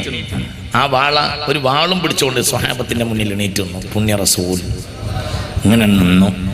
മിമ്പറിന്റെ മുകളിലേക്ക് കയറി പുണ്യ റസൂൽ വാളും പിടിച്ച് ഇങ്ങനെ നിന്ന് പുണ്യ റസൂൽ. ഈ ഹദീസ് ഇമാം മുസ്ലിം തന്റെ സ്വഹീഹിൽ രേഖപ്പെടുത്തിയിട്ടുണ്ട്. ആ വാളാണ് ഇന്നും നമ്മൾ പിടിക്കുന്നത്. പക്ഷെ ഇപ്പം മരത്തിന്റെ വാളാണ് മാത്രം. മനസ്സിലായില്ല? നമുക്ക് അങ്ങനെ നിന്നു. മിമ്പർമൺ കയറിയിട്ട് ഇങ്ങനെ നിന്നു. എന്നിട്ട് പറഞ്ഞു, ഖിയാമത്ത് നാളിന്റെ തൊട്ട് തലേന്ന് വാളും കൊണ്ട് അള്ളാഹു അയച്ച നബിയാണ് ഞാൻ.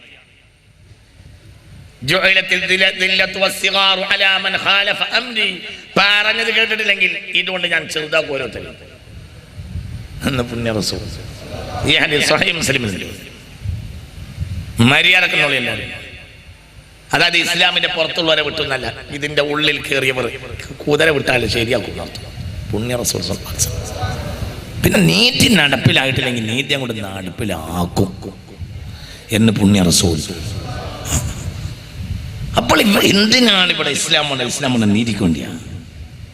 ആ നീതി അങ്ങോട്ട് നടപ്പിലായി ലോകത്ത്. അപ്പൊ ലോകം മുഴുവൻ അവരെ സ്വീകരിച്ചു. നീതിമാന്മാരെ തള്ളിക്കളയാൻ കഴിയില്ലല്ലോ. നീതിമാന്മാരല്ല, അവർ ജീവിക്കുന്നവരാ. അവർ മരിച്ചവരായിരുന്നു, അവർ ജീവിക്കുന്നവരാ. അവർ മരിച്ചവരായിരുന്നു. നേരത്തെ ജീവിക്കുമ്പോൾ മരിച്ചവരായിരുന്നു. ജീവിക്കുമ്പോഴുണ്ടൊരു മരണം.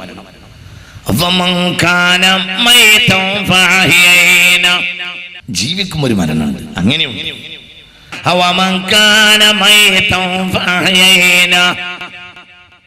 മൃതമായി കിടന്നവനല്ലേ അവൻ, മൃതമായി നടന്നവനല്ലേ അവൻ.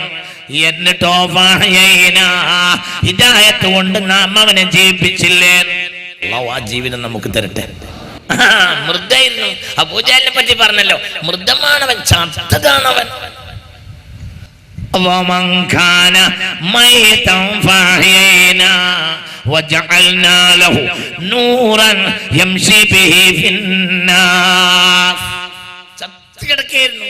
ജീവിക്കുമ്പോഴുണ്ടൊരു മരണം. അത് ഖുർആനില്ലാത്ത മനസ്സാണ്. അതിലേക്ക് പിന്നെ ഖുർആനിന്റെ വെളിച്ചം കിട്ടിയിട്ടാണ് ജീവിപ്പിച്ചു. ഊർജ്ജമാണ് ഖുർആൻ നൽകിയത്. അവർ ലോകത്തേക്ക് ഇറങ്ങിയപ്പോൾ അവർക്കൊരു വെളിച്ചം ഉണ്ടായിരുന്നു. ആ വെളിച്ചം കണ്ടപ്പോൾ എല്ലാവരും വെളിച്ചത്തേക്കൂടെ ഓടി വന്നു. അങ്ങനെയാണല്ലോ ശരഭങ്ങൾ വെളിച്ചം വന്നാൽ വെളിച്ചത്തിന് നേർക്ക് ഓടി വരുന്നത് നിങ്ങൾ കണ്ടിട്ടില്ലേ? ലോകം മുഴുവനും ഈ വെളിച്ചം. പക്ഷേ ശരഭങ്ങൾ മരിക്കാൻ വേണ്ടിയാണ് വെളിച്ചത്തിന് നേർക്ക് ഓടിയത്. ഇത് ജീവിക്കാൻ വേണ്ടിയാണ് ഓടിയത്. ഇതുകൊണ്ട് മൃതത്തിൽ നിന്ന് ജീവസിലേക്ക് വരും എന്നാണ് ഖുർആൻ പറഞ്ഞിട്ടുള്ളത്. നീതിയാണ് നടപ്പിലാക്കിയത്. ഗവർണറാണ് അംർ ഇബ്നുൽ ആസ് റളിയല്ലാഹു അൻഹു. എവിടത്തേക്കാണ് ഗവർണർ? ഈജിപ്തിലേക്ക് ഗവർണർ അംർ ഇബ്നുൽ ആസ് റളിയല്ലാഹു അൻഹു. ആ അംർ ഇബ്നുൽ ആസ് റളിയല്ലാഹു അൻഹുവിന്റെ മകൻ ഒരു മിസ്രിയെ അടിച്ചപ്പോൾ പറഞ്ഞു, ഇബ്നുൽ അക്രമീൻ, ഞാൻ ബഹുമാനിക്കപ്പെടുന്ന ആളുടെ മോനാണ്, എന്നോട് കളിക്കരുതെന്ന് പറഞ്ഞിട്ട് അടിച്ചത്. ഞാൻ ഇബ്നുൽ അക്രമീൻ ഏറ്റവും ബഹുമാനിക്കപ്പെടുന്നവരുടെ കൂട്ടത്തിലുള്ള ഒരാളുടെ മകനാണ് ഞാൻ. എന്നെ ബഹുമാനിക്കണമെന്ന് പറഞ്ഞ അടിച്ച് ആരെ അടിച്ചു? ഗവർണറുടെ മകൻ അടിച്ചു. ആരെ അടിച്ചു? ഒരു സാധാരണക്കാരനായ മിസ്രി ബാല്യക്കാരനെ അടിച്ച്. അംർ ഇബ്നുൽ ആസ്. ഉറക്കപ്പറ, ഗവർണറാണ്. ഉമർ ഇബ്നുൽ ഖത്താബ് റളിയല്ലാഹു അൻഹു മദീനയിലേക്ക് അയച്ച ഗവർണറാണ്. ആര്? അംർ ഇബ്നുൽ ആസ് റളിയല്ലാഹു അൻഹുവിന്റെ മകൻ. മന്ത്രികുമാരനുമല്ല, മന്ത്രി എന്ന് പറഞ്ഞ പോരാ, അന്ന് ഗവർണർ ഭരണമല്ലേ, മന്ത്രിമാരൊന്നുമില്ലല്ലോ. ഏറ്റവും പ്രധാനപ്പെട്ടത് അമീറുൽ മുഅ്മിനീൻ. പിന്നെ അമീറുൽ മുഅ്മിനീൻ ഓരോ രാജ്യങ്ങളിലേക്ക് അയക്കുന്ന ഗവർണർ. ഒരു തരം എന്ത് ഭരണം? മനസ്സിലായില്ലേ പറഞ്ഞത്? പ്രസിഡന്റ് നേരിട്ട് ഭരിക്കുന്ന കേന്ദ്ര ഭരണം പോലത്തെ ഒരു ഭരണമാണ്. ആരില്ല, മന്ത്രിമാരോ സെനറ്റോ ഒന്നും ഇല്ല. മനസ്സിലായോ? അപ്പോൾ പിന്നെ ഗവർണറുടെ പവർ എത്രയുണ്ടാവും?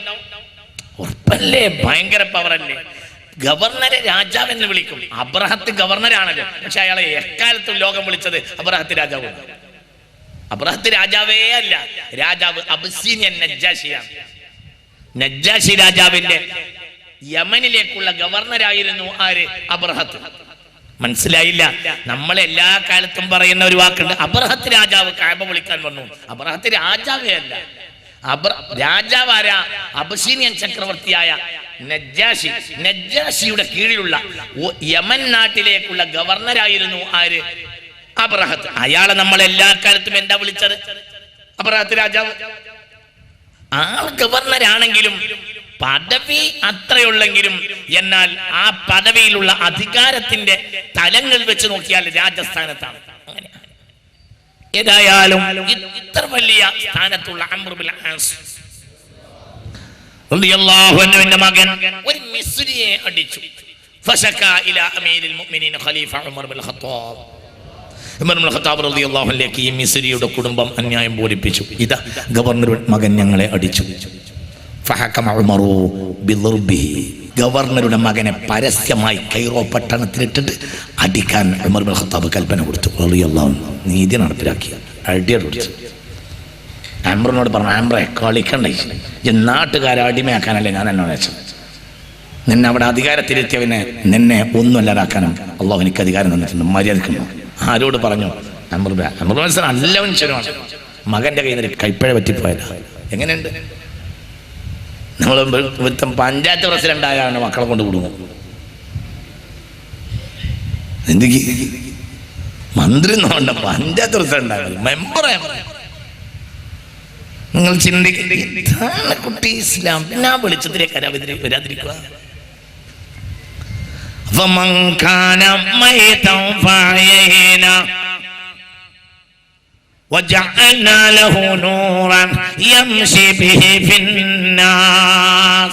ഭരണാധികാരികൾക്കും മേലെയുള്ള ഭരണാധികാരിയാണ് അമീറുൽ മുഅ്മിനീൻ. അമീറുൽ മുഅ്മിനീൻ ഏറ്റവും സാധാരണക്കാരനായി ജീവിച്ചു. ഏറ്റവും സാധാരണക്കാരനായി ജീവിച്ചവരാണ് അമീറുൽ മുഅ്മിനീൻ സയ്യിദുനാ സിദ്ദീഖ്, സയ്യിദുനാ ഫാറൂഖ്, സയ്യിദുനാ ഉസ്മാൻ, സയ്യിദുനാ അലി. എല്ലാവരും നിങ്ങൾ ചിന്തിക്കണം. നോക്കൂ, നിങ്ങൾ മദീനയുടെ പരിസരത്ത് എവിടെയെങ്കിലും ഒരു ഖാഫില സംഘം വന്നാൽ ആ ഖാഫില കൂട്ടത്തിലേക്ക് സംസ്കരിച്ച് ചെല്ലുമായിരുന്നു സയ്യിദുനാ ഉമർ ഇബ്നുൽ ഖത്താബ്. എന്നിട്ട് പറയും, യാത്ര ചെയ്ത് ക്ഷീണിച്ചവരല്ലേ, ഉറങ്ങിക്കോളൂ, എല്ലാവരും ഉറങ്ങിക്കോളൂ, ഞാൻ നിങ്ങൾക്ക് കാവൽക്കാരനായി നിൽക്കും. മദീനയിലേക്ക് ചരക്കുകളുമായോ മറ്റോ വരുന്ന ഖാഫില സംഘങ്ങൾ മദീനയുടെ പ്രാന്തത്തിൽ എവിടെ വന്നും താവളമടിച്ചാൽ തമ്പടിച്ചാൽ ഇശാ നിസ്കരിച്ച് അവർക്ക് കാവലിന് പോകുമായിരുന്നു അമീറുൽ മുഅ്മിനീൻ ഉമർ ഇബ്നുൽ ഖത്താബ്. അന്നത്തെ ഇസ്ലാമിക സാമ്രാജ്യം ഇന്നത്തെ ഇന്ത്യയുടെ ഒരു 25 ഇരട്ടിയുണ്ട്. അന്നത്തെ ഇസ്ലാമിക സാമ്രാജ്യം ഇന്നത്തെ ഇന്ത്യയുടെ ഒരു 25 ഇരട്ടി വലുതാണ് ഇസ്ലാമിക സാമ്രാജ്യം. അതിന്റെ ഭരണാധികാരിയാണ് ബഹുമാനപ്പെട്ട സയ്യിദുനാ ഉമർ. ആ മനുഷ്യന്റെ പണിയാ പറഞ്ഞു. ചിന്തിക്ക്, സുബ്ഹാന ജല്ല വഅല, ചിന്തിക്ക്. മാറ്റത്രയാ. എല്ലാ യാത്ര ചെയ്ത് ക്ഷീണിച്ചിട്ടുള്ള യാത്രക്കാരെയും തമ്പിൽ കിടത്തിയുറക്കും. എന്നിട്ട് ഇങ്ങനെ തമ്പിന്റെ ചുറ്റും ഇങ്ങനെ അല്ലാഹുവിന്റെ തസ്ബീഹിലായും ദിക്റിലായും ഖുർആനിലായും നിസ്കാരത്തിലായും നടക്കുകയും നിൽക്കുകയും ചെയ്യും സയ്യിദുനാ ഉമർ ബിനുൽ ഖത്താബ്. സുബഹിയോട് അടുത്ത് നേരായാൽ കൂടാരങ്ങളെ അടിക്കും. കുമു കുമു കുമു അസ്സലാ അസ്സലാ. നിസ്കാരത്തിനായി നേരം എണീക്ക് എണീക്ക് എണീക്ക് എല്ലാവരും കൂടാരങ്ങളിൽ അടിച്ചിട്ട് നേരെ പള്ളിയിലേക്ക് പോകും സയ്യിദുനാ ഉമർ.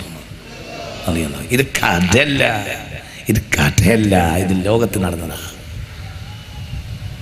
ومن كان ميتا فأحيينا وجعلنا له نورا يمشي به في الناس.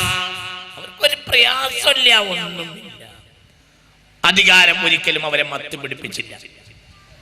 അവർക്കൊന്നും ഉണ്ടായില്ല, ഒരു പ്രയാസം ഉണ്ടായില്ല. അധികാരം ഒരു വിഷയം, അധികാരം അവരെ മത്ത് പിടിപ്പിച്ചില്ല. അധികാരത്തിന് വേണ്ടി അവർ ഓടിയില്ല, അധികാരം അവരെ മത്ത് പിടിപ്പിച്ചതുമില്ല.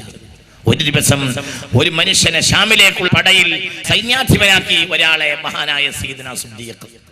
അന്ന് വൈകുന്നേരം ഉമർ ബിൻ ഖത്താബ് റളിയല്ലാഹു അൻഹുവിനെ കണ്ടുമുട്ടിയപ്പോൾ ഉമർ ബിൻ ഖത്താബ് റളിയല്ലാഹു അൻഹു അല്പം ഒന്ന് തിരുത്തി, സിദ്ദീഖേ, നല്ലത് അയാളല്ല, അയാൾ വരട്ടെ, അയാൾ ഒരു പട്ടാളക്കാരനായി വരട്ടെ, സൈന്യാധിപനാക്കാൻ മറ്റൊരാളെയാണ് പേർഷ്യയിലേക്ക് നല്ലത് എന്ന് കാര്യങ്ങൾ സംസാരിച്ചപ്പോൾ ഒന്നുകൂടി അതാണ് യുക്തം എന്ന് സയ്യിദുനാ സിദ്ദീഖിന് തോന്നി.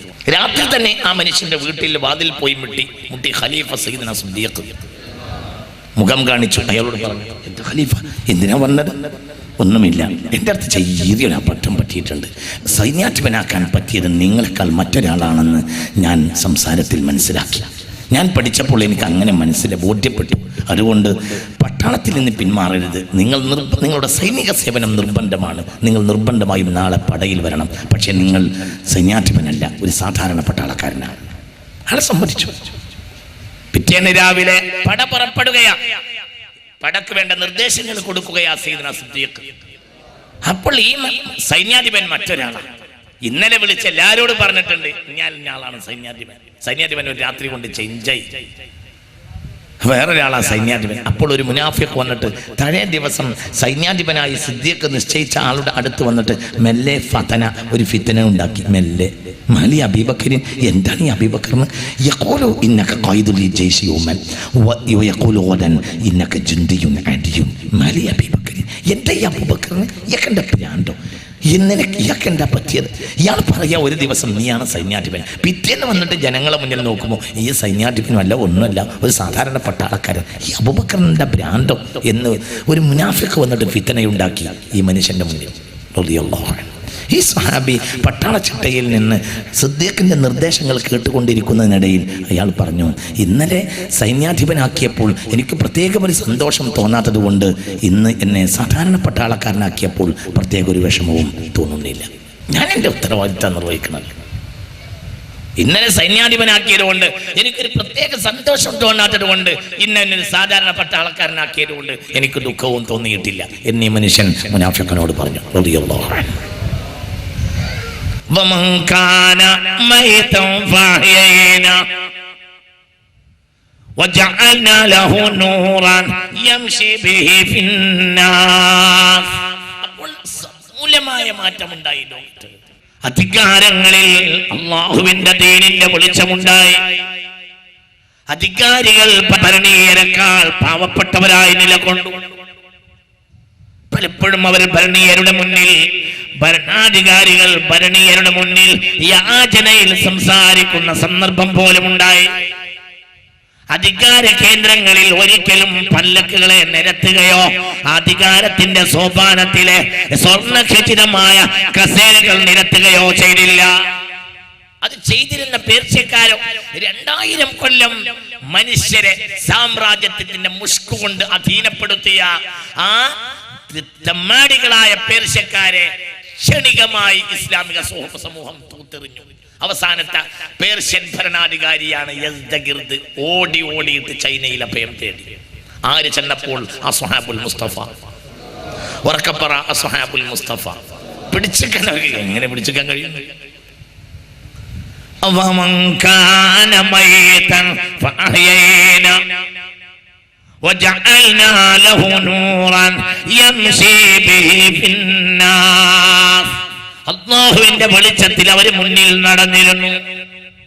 അവരെ ഇല്ലാതാക്കാൻ ലോകത്തൊരു ശക്തിക്കും കഴിഞ്ഞില്ല. അവർ പട്ടാളക്കാരും സൈന്യാധിപരും എല്ലാം അല്ലാഹുവിന്റെ വെളിച്ചത്തിന്റെ നീതിയുടെ വക്കിടാക്കളായി. പിടിച്ചെടുക്കാൻ കഴിഞ്ഞില്ല. യസ്ദഗിർദ് ഓടി രക്ഷപ്പെട്ടു. ചൈനയിൽ പോയി യസ്ദഗിർദ് പട്ടിണി കിടന്നു എന്നാണ് ചരിത്രം. എന്റെ യസ്ദഗിർദിന് ഭക്ഷണം കഴിക്കണമെങ്കിൽ പെണ്ണുങ്ങൾ നൃത്തം ചെയ്യണമായിരുന്നു. അങ്ങനെ പേർഷ്യൻ ഭരണാധികാരി കറിഞ്ഞുകൂടും. വലിയ ഒരു സംഘം സ്ത്രീകൾ ഇങ്ങനെ ചുവട് വെച്ച് മനോഹരമായി ലാസ്യത്തിലും ഭാവത്തിലും പ്രത്യേകമായ മാദകലയത്തിലും നിന്നിങ്ങനെ അവരുടെ അവയവങ്ങൾ ഇങ്ങനെ പ്രത്യേക ചേഷ്ടകൾ കാണിച്ച് മനോഹരമായി നൃത്തം ചവിട്ടിടുന്ന ദർബാറിന്റെ നടുവിലായിരിക്കും രാജാവിന്റെ ഭക്ഷണം കഴിക്കൽ. ഇങ്ങനെയായിരുന്നു. അവസാനം യസ്ദഗിർദ് ചൈനയിലേക്ക് ഓടിയപ്പോൾ ആരാണ് അയാൾക്ക് ഭക്ഷണം കഴിക്കാൻ നൃത്തം ചവിട്ടുക? യസ്ദഗിർദിന് ദിവസങ്ങളോളം ഭക്ഷണം കഴിക്കാൻ കഴിഞ്ഞില്ല. ചൈനയിലേക്ക് ഓടി രക്ഷപ്പെട്ടിട്ട്. തിന്നാൻ പറ്റൂല, കാരണം അയാൾക്ക് തിന്നണമെങ്കിൽ നൃത്തം കാണണം. ആരാണ് അയാൾക്ക് അഭയാർത്ഥിയായി പോയ ആളെ മുന്നിൽ ആരാ നൃത്തം ചവിട്ടാനുള്ളത്? ആരാണ് അയാളെ ഓട്ടിയത്? അസ്ഹാബുൽ മുസ്തഫ. ഓട്ടിയതല്ല, അയാൾ ഓടി രക്ഷപ്പെട്ടു. അയാൾക്ക് മനസ്സിലായത് പിടിച്ചെടുക്കാൻ കഴിയില്ല. ഓടി അങ്ങോട്ട് രക്ഷപ്പെട്ടു. റുസ്തുമോ പിന്നെ പേർഷ്യൻ സൈന്യാധിപനായത് റുസ്തുമാണ്. റുസ്തും ചർച്ചക്ക് വിളിച്ചു മുസ്ലിമീങ്ങൾ അവരെ കൂട്ടത്തിലെ ഏറ്റവും സാധാരണക്കാരനായ പിന്നിപ്പോയ വസ്ത്രം തുന്നിക്കെട്ടി ധരിക്കുന്ന സ്വഹാബികളിൽ ഏറ്റവും ദരിദ്രനായ ആ മനുഷ്യന്റെ വാക്ക് ആണ് ലോകം ഏറ്റവും കൂടുതൽ ഏറ്റു പറഞ്ഞൊരു വാക്കാണത്. ഖുർആൻ കഴിഞ്ഞാൽ മനുഷ്യൻ അവരുടെ നാവ് കൊണ്ട് ഏറ്റവും വലിയ വാക്ക് റബീഅ ഇബ്നു ആമിർ റുസ്തുമിനോട് പറഞ്ഞ വാക്കാണ്. മഹാനായ റബീഅ ഇബ്നു ആമിർ റളിയല്ലാഹു റബീഅയുടെ വരവ് കണ്ടപ്പോൾ പറഞ്ഞു, അല്ല, നിങ്ങൾ എന്തിനാണ് ഞങ്ങളുടെ നാട്ടിലേക്ക് വന്നത്? നിങ്ങൾ ദരിദ്രന്മാരാണെന്ന് ഞങ്ങൾക്കറിയാം, നിങ്ങൾക്ക് വേണ്ട പണം തന്നോളാം. അപ്പോൾ പറഞ്ഞു, അത് ഞങ്ങൾക്ക് വേണ്ട.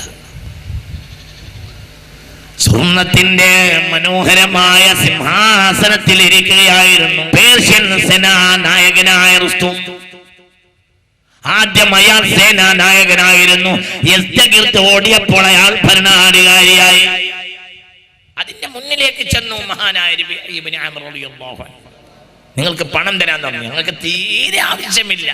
ഞങ്ങൾ മദീനയുടെ നഗര കവാടം കടന്ന് പണത്തിന് വേണ്ടി പോവുകയാണെങ്കിൽ ഞങ്ങൾ കച്ചവടക്കാരല്ലേ, ഷാമിലും യമനിലും കച്ചവടം ചെയ്ത് ജീവന നിവൃത്തി വരുത്താൻ പഠിച്ച ഞങ്ങൾക്ക് പേർഷ്യയിൽ വരേണ്ട ആവശ്യം എന്ത് എന്ന് റബീഅ ഇബ്നു ആമിർ തിരിച്ചു ചോദിച്ചു. അപ്പോൾ ചോദിച്ചു, മദീന സാമ്രാജ്യം വികസിപ്പിക്കാനാണെങ്കിൽ എൻ്റെ രാജ്യത്തിൻ്റെ ഒരു ഭാഗം ഞാൻ നിങ്ങൾക്ക് തരാം. അപ്പോൾ പറഞ്ഞു, ഞങ്ങൾ രാജ്യത്തെ വികസിപ്പിക്കുന്നതും അതിർത്തിയെ വലുതാക്കുന്നതും ഞങ്ങളുടെ താല്പര്യമല്ല, ഞങ്ങൾ അതിനും വന്നതല്ല. പിന്നെ എന്തിനാ നിങ്ങൾ വന്നത്? ഞങ്ങൾ വന്നത് ലിനുഖ്രിജന്നാസ മിൻ ലൈഖി ദുനിയാ ഇലാ സഅത്തിൽ ഖുർആൻ. മനുഷ്യനെ ഭൗതികതയുടെ കുടിസിൽ നിന്ന് രക്ഷപ്പെടുത്തി ഖുർആനിന്റെ മനോഹാരിതയിലേക്കും വിശാലതയിലേക്കും കൊണ്ടുപോകാനാണ് ഞങ്ങൾ വന്നിട്ടുള്ളത്. അതിവിടെ നടക്കൂല. നിങ്ങളെ മദീനക്കാരെ ഞങ്ങൾ പേർഷ്യക്കാർ ഖാദിസിയയിലെ കിടങ്ങുകൾ നിങ്ങൾ അരിഞ്ഞിട്ട് ഖാദിസിയയിലെ കിടങ്ങിൽ നിറക്കും. റുസ്തും വീമ്പിളക്കി. നിങ്ങൾക്ക് തന്നത് കൊണ്ട് തിരിച്ചു പോകുന്നതാണ് നല്ലത്. അല്ലെങ്കിൽ നിങ്ങളെ വെട്ടി അരിഞ്ഞിട്ട് നിങ്ങളെ ഖാദിസിയയിലെ കിടങ്ങിൽ ഞങ്ങൾ നിറക്കും. അപ്പോൾ എണീറ്റു. അങ്ങനെയാണ് ഭാവമെങ്കിൽ ഖാദിസിയയിലെ കിടങ്ങിൽ ആരെ നിറക്കുമെന്ന് ചരിത്രം കാണുക. തിരിച്ചു പോന്നു റളിയല്ലാഹു അൻഹു. 2 ആഴ്ച കൊണ്ട് പേർഷ്യൻ പട്ടാളം ഇസ്ലാമിക സമൂഹത്തിന്റെ മുന്നിൽ ചരിത്രത്തിലെ ഏറ്റവും വലിയ പതനത്തിൽപ്പെട്ട് തകർന്ന തരിപ്പണമായി. ചിന്തിക്കില്ല.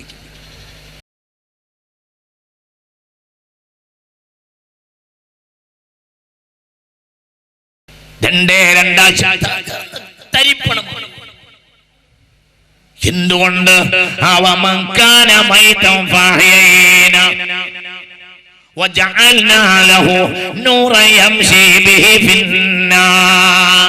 അവരിൽ തൻ പോരിമക്ക് വേണ്ടി വന്ന ഒരു പട്ടാളക്കാരനും ഉണ്ടായിരുന്നില്ല.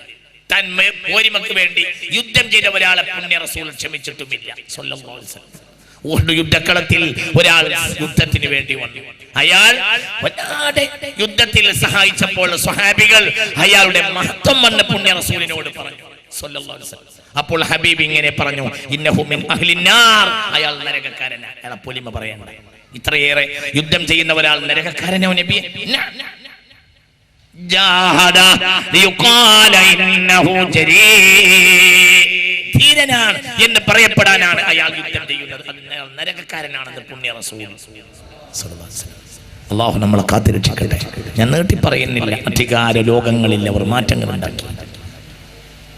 അവർ കിഴക്കും പടിഞ്ഞാറും ബഹുമാനപ്പെട്ട ഇസ്ലാമിന്റെ മലർവാടിയിലേക്ക് കൊണ്ടുവന്നു. ലോകം മുഴുവനും അവർക്ക് അങ്ങോട്ട് എഴുതി കൊടുത്തു. അങ്ങനെയാണ് സെൻട്രൽ ഏഷ്യയിൽ മുഴുവനും ബഹുമാനപ്പെട്ട മഹാനായ ദുൽഖർനൈൻ കടന്നു പോയ നാടിനപ്പുറവും ബഹുമാനപ്പെട്ട അസ്ഹാബുൽ മുസ്തഫ സല്ലല്ലാഹു അലൈഹി വസല്ലം അവർ ചെന്നു. അവർ യൂറോപ്പിലേക്ക് പോയി. അവർ സൈപ്രസിലും ബഹുമാനപ്പെട്ട കലിമത്ത് തൗഹീദിന്റെ കൊടി നാട്ടി. ആ കൊടിയുടെ അതിന്റെ ബാക്കി പൂരണങ്ങൾ ഇന്നും നടന്നുകൊണ്ടിരിക്കുന്നു. ഫ്രാങ്ക്ഫർട്ടിൽ 10,000 ആളുകൾക്ക് നിസ്കരിക്കാനുള്ള പള്ളിയാണ് കഴിഞ്ഞ വർഷം ഉദ്ഘാടനം ചെയ്തത്. ഫ്രാങ്ക്ഫർട്ടിൽ, ജർമ്മനിയുടെ തലസ്ഥാനത്ത് 10,000 ആളുകൾക്ക് ജുമഅ നിസ്കരിക്കാനുള്ള പള്ളിയുണ്ട് ഫ്രാങ്ക്ഫർട്ടിൽ. ഒഴുകാണ് ജർമ്മനിയിലൊക്കെ ഇസ്ലാമിലേക്ക്. അല്ലാഹു തആല ഈ മഹത്തായ ഈ മലർവാടിയെ ലോകത്തിന് കൂടുതൽ കൂടുതൽ പരിചയപ്പെടാൻ അല്ലാഹു തൗഫീഖ് നൽകട്ടെ. ഒഴുകുക. ഇനി നിങ്ങൾ ചിന്തിക്കണം, എവിടെ കിഴക്കും പടിഞ്ഞാറും സത്യദീനിന്റെ മലർവാടിയിലേക്ക് ഒഴുകി വന്നു. എന്തിനു വേണ്ടി? അവർക്ക് സ്വാതന്ത്ര്യത്തിന്റെ ശുദ്ധവായു ലഭിച്ചു, അവർക്ക് നീതി ലഭിച്ചു, അവരുടെ പെണ്ണുങ്ങളെ ബഹുമാനിക്കണമെന്നൊരു സത്യദീൻ പഠിപ്പിച്ചു.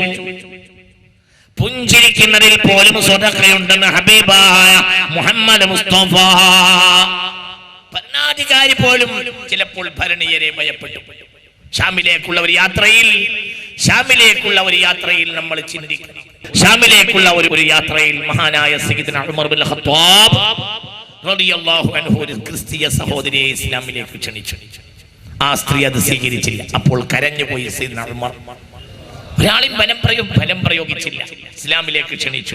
ആ സ്ത്രീ ഒരു നേരത്തെ വുദു എടുക്കാനുള്ള വെള്ളം കൊടുത്തിരുന്നു മഹാനായ സയ്യിദ്ന ഉമർ ബിൻ ഖത്താബിന് റളിയല്ലാഹു അൻഹു. ആ വെള്ളം ബഹുമാനപ്പെട്ടവർക്ക് ഇഷ്ടപ്പെട്ട് ഉദുവെടുത്ത് ഒരല്പഭാഗം കുടിക്കുകയും ചെയ്തു. സന്തോഷം കൊണ്ട് ആ പെണ്ണിനോട് നന്ദി പറഞ്ഞു ക്ഷണിച്ചു. അപ്പോൾ ഈ പെണ്ണ് പറഞ്ഞു, ഇല്ല, ഞാൻ ഇസ്ലാമിലേക്ക് വരാൻ തയ്യാറില്ല. ആ പെണ്ണ് നിൽക്കുന്ന ഭൂമിയുടെ അടക്കം ഭരണാധികാരിയാണ് അന്ന് സയ്യിദ്ന ഉമർ. കരഞ്ഞു തിരിച്ചിറങ്ങി വന്നു. അവരോട് യാത്രാമംഗളം പറഞ്ഞ് കരഞ്ഞുകൊണ്ട് തിരിച്ചിറങ്ങി വന്നു സയ്യിദ്ന ഉമർ അവരെ വീട്ടിൽ നിന്ന്. ആരാ? ഒരു വെള്ളം കൊടുത്തതിന്റെ പേരിൽ ഒരു ക്രിസ്ത്യാനി പെണ്ണിന്റെ വീട്ടിൽ പോയി നന്ദി പറഞ്ഞിട്ട് അവരെ ഇസ്ലാമിലേക്ക് ക്ഷണിച്ച് അവർ തിരസ്കരിച്ചപ്പോൾ കരഞ്ഞുകൊണ്ട് ഇറങ്ങി വന്നു സയ്യിദ്ന ഉമർ. നിങ്ങളെ ചിന്തിക്കണം, അല്ലാഹുവിന്റെ ദീനിന്റെ വെളിച്ചം എത്രയായിരുന്നു. അല്ലാഹു അവരെയൊക്കെ എത്രമേൽ സാധാരണക്കാരായി നിലകൊള്ളാൻ പഠിപ്പിച്ചു. ഒരു ക്രിസ്ത്യാനി പെണ്ണിന്റെ ഭൂമി ഇസ്ലാമിൽ ഒരു പള്ളി ഉണ്ടാക്കാൻ മഹാനായ ഖലീഫ ഹാറൂൻ റഷീദ് റളിയല്ലാഹു അൻഹുവിന്റെ കാലഘട്ടത്തിൽ ഒരു ക്രിസ്ത്യാനി പെണ്ണിന്റെ വീട് നിൽക്കുന്ന സ്ഥലം പള്ളിയാക്കാനുള്ള സാഹചര്യം വളരെ അനിവാര്യമായ സാഹചര്യമായിരുന്നു. അപ്പോൾ അവിടുത്തെ ഗവർണർ ആ പെണ്ണിനോട്, ബഗ്ദാദിലെ ഗവർണർ ആ പെണ്ണിനോട് ഈ ഭൂമി ഇസ്ലാമിന് ഒരു പള്ളിക്ക് വേണമെന്ന് ആവശ്യപ്പെട്ടു. അങ്ങനെ ആ പെണ്ണ് സമ്മതിച്ചില്ല. എന്റെ ഉപ്പാപ്പയുടെ ഉപ്പാപ്പയായി ഞങ്ങൾ ക്രിസ്ത്യാനികളായ ഞങ്ങളുടെ കുടുംബം സ്ഥിരതാമസമുള്ള ഒരു വീടാണ്, അവിടുന്ന് എനിക്ക് ഇറങ്ങാനാവൂല്ല. പിന്നെ നിർബന്ധിച്ചു. ഒരു അനിവാര്യമായ സ്ഥലമാണ്, ആ സ്ഥലത്ത് പള്ളി ഉണ്ടാക്കിയ ഒരുപാട് ആളുകൾക്ക് ഉപകാരമുണ്ടാവും. ഗവർണർ പിന്നെയും കത്തയച്ചു, നിങ്ങളത് സ്വീകരിക്കണം, ആ പള്ളി ഞങ്ങൾക്കത് പള്ളി ഉണ്ടാക്കാൻ തരണം, നിങ്ങൾക്ക് പണം തരും. വളരെ നിർബന്ധിച്ചിട്ടും ആ സ്ത്രീ അത് കൊടുത്തില്ല. ഞങ്ങൾ അച്ഛൻ്റെ അച്ഛനായിട്ട് ഞങ്ങൾ താമസിക്കുന്ന സ്ഥലം, അതുകൊണ്ട് ഞങ്ങൾക്ക് അത് പള്ളിയാക്കി തരാൻ പറ്റൂല, ഞങ്ങൾക്ക് അവിടെയാ താമസിക്കാൻ താല്പര്യം. അവസാനം ഗവർണർ ഓർഡർ ഇട്ടു, അവരെ അവിടുന്ന് ഇറക്കിയിട്ട് അവർക്ക് 2 ഇരട്ടി വില കൊടുക്കാൻ തീരുമാനിച്ചു. മനസ്സിലാവുണ്ടോ പറഞ്ഞത്? ശരിക്ക് തല കൊടുക്കേണ്ട ഒരു വിഷയമാണ്. ബഗ്ദാദിലെ ഗവർണർ എന്ത് ചെയ്തു? 2 ഇരട്ടി വില കൊടുത്തിട്ട് അത് പിടിച്ചടക്കി. 2 ഇരട്ടി വിലയും കൊടുത്തു. അവരിറങ്ങി വന്നു. ഈ സ്ത്രീ എന്ത് ചെയ്തു? അക്കാലത്തെ ഖലീഫയായ ഹാറൂൻ റഷീദ് റഹ്മത്തുള്ളാഹി അലൈഹി കേസ് കൊടുത്തു. അപ്പോഴത്തിന് മനോഹരമായ ഒരു പള്ളി പണിഞ്ഞു കഴിഞ്ഞിരുന്നു ആ ഭൂമിയിൽ. ഇവിടെ അവസാനം ഈ സ്ത്രീ, ഈ വൃദ്ധയായ സ്ത്രീ, അവർ ഏകയായി പാർത്തിരുന്ന ആ വീട്ടിൽ തൻ്റെ വീട് വിലയൊക്കെ ഇരട്ടി കിട്ടി. പക്ഷേ അവർക്ക് വളരെ വേദന കൊണ്ട് ആ അച്ഛൻ്റെ അച്ഛനും താമസിച്ച ഭൂമി നഷ്ടപ്പെട്ട വേദനയിൽ അവർ ഖലീഫ ഹാറൂൻ റഷീദ് റളിയല്ലാഹു അൻഹുവിനെ കേസ് കൊടുത്തു. കേസ് തീരുമാനമായി വന്നപ്പോഴത്തേനും മനോഹരമായ ഒരു പള്ളി ഉണ്ടാക്കിയിട്ടുണ്ട് ഈ ഭൂമിയിൽ. ബഗ്ദാദുകാർ ഖലീഫ ഓർഡർ ഇട്ടു, ആ പള്ളി പൊളിക്കുക, എന്നിട്ട് പഴയ വീട് കെട്ടി കൊടുക്കുക. മനസ്സിലായ നിങ്ങൾക്ക് പറഞ്ഞത്? പള്ളി വിളിച്ചു. എന്തിന്? ആ മുസ്ലിമീങ്ങൾ രാമൻ ജനിച്ച സ്ഥലത്ത് പള്ളി ഉണ്ടാക്കിയിട്ട് പിടിച്ചടക്കുമെന്ന് ചരിത്രത്തിൽ ഒരാൾക്ക് പറയാൻ കഴിയില്ല. നിങ്ങൾക്ക് പറഞ്ഞത് മനസ്സിലായില്ലേ? അതൊരിക്കലും ചെയ്യൂല. അങ്ങനത്തെ ഒരു പള്ളി ഇസ്ലാമിൽ ഉണ്ടാവില്ല. ഖലീഫ ഓർഡർ ഇട്ടു, വേണ്ട. ഖലീഫ ഓർഡർ ഇട്ടു, പള്ളി പൊളിക്കുക. എന്നിട്ട് ക്രിസ്തീയ സഹോദരിയുടെ വീട് പഴയ പോലെ കെട്ടിക്കൊടുക്കുക. ബഗ്ദാദ് പട്ടണത്തിന്റെ നടുവിൽ തലയുയർത്തി നിന്ന പള്ളി ബഹുമാനപ്പെട്ട ഖലീഫ ഹാറൂൻ റഷീദ് റളിയല്ലാഹു അൻഹു പൊളിപ്പിച്ചു കളഞ്ഞു. എന്നിട്ട് പഴയ ക്രിസ്ത്യാനി പെണ്ണിന്റെ സാധാരണ വീട് അവർക്ക് കെട്ടിക്കൊടുത്തു. പണം തിരിച്ചു വാങ്ങിയതുമില്ല. അവർക്ക് നൽകിയിരുന്ന പണം അവരുടെ മനസ്സുവേദനയുടെ പാരിതോഷികമായി നൽകി. നിങ്ങൾക്ക് പറഞ്ഞത് മനസ്സിലായോ? അവർ ഇതിനിടയിൽ അനുഭവിച്ച വേദനയുടെ പാരിതോഷികമായി നൽകി പണം തിരിച്ചു വാങ്ങിയില്ല. പള്ളി പൊളിച്ചു. ക്രിസ്ത്യാനി പെണ്ണിനെ പറ, എന്താ പറയണ? പറ, പള്ളി പൊളിച്ചു. ഇസ്ലാം ബഗ്ദാദിന്റെ നടുവിലുണ്ടാക്കിയ മനോഹരമായ പള്ളി പൊളിച്ചു. എന്തിന്? അള്ളാഹുവിനെ ഇഷ്ടപ്പെടാത്ത ഒരാളുടെ കണ്ണീര് വീണ ഒരു അബ്ദിന്റെ, അത് ക്രിസ്ത്യാനിയാണെങ്കിൽ പോലും ആ പെണ്ണിന്റെ കണ്ണുനീര് വീണ ഭൂമി ഇസ്ലാമിൽ പള്ളിക്ക് ആവശ്യമില്ല. അത് അനീതിയാ. ആ പള്ളിയിൽ നിസ്കരിച്ചാൽ അള്ളാഹു സ്വീകരിക്കുകയില്ല എന്ന് ഉലമാക്കൾ ഫത്വ കൊടുത്തു. ഹാറൂൻ റഷീദ് റഹ്മത്തുള്ളാഹി അലൈഹി ആ പള്ളി പൊളിക്കാൻ കൽപ്പന കൊടുത്തു. പള്ളിയാണ് വിളിച്ചു. എന്നിട്ട് പഴയ കോലത്തിൽ ക്രിസ്ത്യാനി പെണ്ണിന് വീട് കെട്ടിക്കൊടുത്തു. 2 ഇരട്ടി വില കൊടുത്തിരുന്നു. ആ വിലയിൽ ഒരു ചില്ലിക്കാശും ഖലീഫ തിരിച്ചു വാങ്ങിയില്ല. എന്തുകൊണ്ട്? അത് അവരുടെ വേദനയുടെ പാരിതോഷികമായി നൽകി. അതാണ് ഉമ്മത്ത് മുഹമ്മദ്. ഈ സമൂഹത്തെ ലോകം എങ്ങനെ സ്വീകരിക്കുക? നിങ്ങളിത് ചിന്തിക്ക. ഇത് നീതിയുടെ തത്വശാസ്ത്രമാണ്. فمن كان ميتا فأحيينا وجعلنا له نورا يمشي به في الناس. ഒരു ജൂത സ്ത്രീ കരയുന്നതിന്റെ നടുവിലൂടെ ഇറങ്ങി വന്നു സയ്യിദുന ബിലാൽ റളിയല്ലാഹു അൻഹു. ഒരൊറ്റ സമയത്ത് ബിലാലിനെ റസൂലുള്ളാഹി ശകാരിച്ചിട്ടുള്ളൂ. ബിലാലെ അനസഅത റഹ്മത മിൻക, എന്താ നിനക്ക് പറ്റിയ? ആ പെണ്ണിനോട് വാക്ക് പറഞ്ഞൂടെ നിനക്ക്? അല്ലെങ്കിൽ അതിൽ പോവരുത്. പെണ്ണ്, ആ പെണ്ണിന്റെ ഭർത്താവ് മരിച്ചു, യുദ്ധക്കളത്തിൽ മരിച്ചു കിടക്കുക. യുദ്ധക്കളത്തിൽ മരിച്ചു കിടക്കുന്നിടത്ത് ജൂത പെണ്ണ് ഇറങ്ങി വന്നു. മുസ്ലിമീങ്ങളും മരിച്ചിട്ടുണ്ട്, പലരും മരിച്ചിട്ടുണ്ട്. യുദ്ധമല്ലേ, സ്വാഭാവികമായി ഉണ്ടാവുമല്ലോ. ഇത് ദൂരെ നിന്ന് കണ്ടു സയ്യിദുനാ മുഹമ്മദ്. അതിൽ നടന്നു പോരുന്നുണ്ട് ബിലാല്. ആ പെണ്ണ് മുടി അഴിച്ചിട്ട് ഭർത്താവിന്റെ മുന്നിൽ നിന്ന് വേപത്ത് കൊള്ളുക, വേവലാതി പറയുക ഭർത്താവിന്റെ ഡെഡ് ബോഡിയുടെ മുന്നിൽ. അതിലൂടെ അങ്ങനെ നടന്നു വന്നു സയ്യിദുനാ ബിലാൽ. അടുത്തെത്തിയപ്പോൾ റസൂലുള്ളാഹി ദേഷ്യം കൊണ്ട് പെണ്ണിന്റെ മുന്നിൽ അടുത്തൂടെ ഒരു വാക്കുമിണ്ടാതെ നടന്നു പോരാ. നിന്റെ മനസ്സിൽ എന്താ കരുണ വറ്റോ? സയ്യിദുനാ ബിലാൽ റളിയല്ലാഹു അൻഹു ആക്ഷേപിച്ചു. പുണ്യ റസൂൽ ഒരു വാക്ക് പറയണ്ട, സാരല്ലേട്ടാ, ഞങ്ങളെ കൂട്ടത്തിൽ നിങ്ങളെ കൂട്ടത്തിൽ യുദ്ധമല്ലേ, ഇനി യുദ്ധം ഉണ്ടാവാതിരിക്കാൻ നോക്കാം. നമ്മൾ രണ്ടു കൂട്ടരും കിണഞ്ഞ് ശ്രമിക്കാം. ഇത് സ്വാഭാവികമല്ലേ, വിഷമിക്കരുത് എന്ന് ഈ പെണ്ണിനോട് പറയണ്ടേ, ഇല്ലെങ്കിൽ അതിലെ പോവാതിരിക്കണ്ടേ? നിന്റെ മനസ്സിൽ നിന്ന് കരുണ നീങ്ങിപ്പോയോ ബിലാലെ? ഈ ബിലാലിനെ പറ്റി ഒരിക്കൽ റസൂലുള്ളാഹി പറഞ്ഞിട്ടുണ്ട്, സബഖതനി ഫിൽ ജന്ന, സ്വർഗ്ഗത്തിൽ നീ എന്റെ മുന്നിൽ നടക്കുന്നത് ഞാൻ കണ്ടിട്ടുണ്ട് എന്ന് പുണ്യ റസൂൽ. അങ്ങനത്തെ ബിലാലിനെ ആക്ഷേപിച്ചു. ഒരു മയ്യത്തിന്റെ, ഒരു ജൂഡന്റെ മയ്യത്തിന്റെ അടുത്തൂടെ നടന്നു പോണ കാരണത്താൽ പുണ്യ റസൂൽ ഒരു വാക്ക് പറയുന്നത്.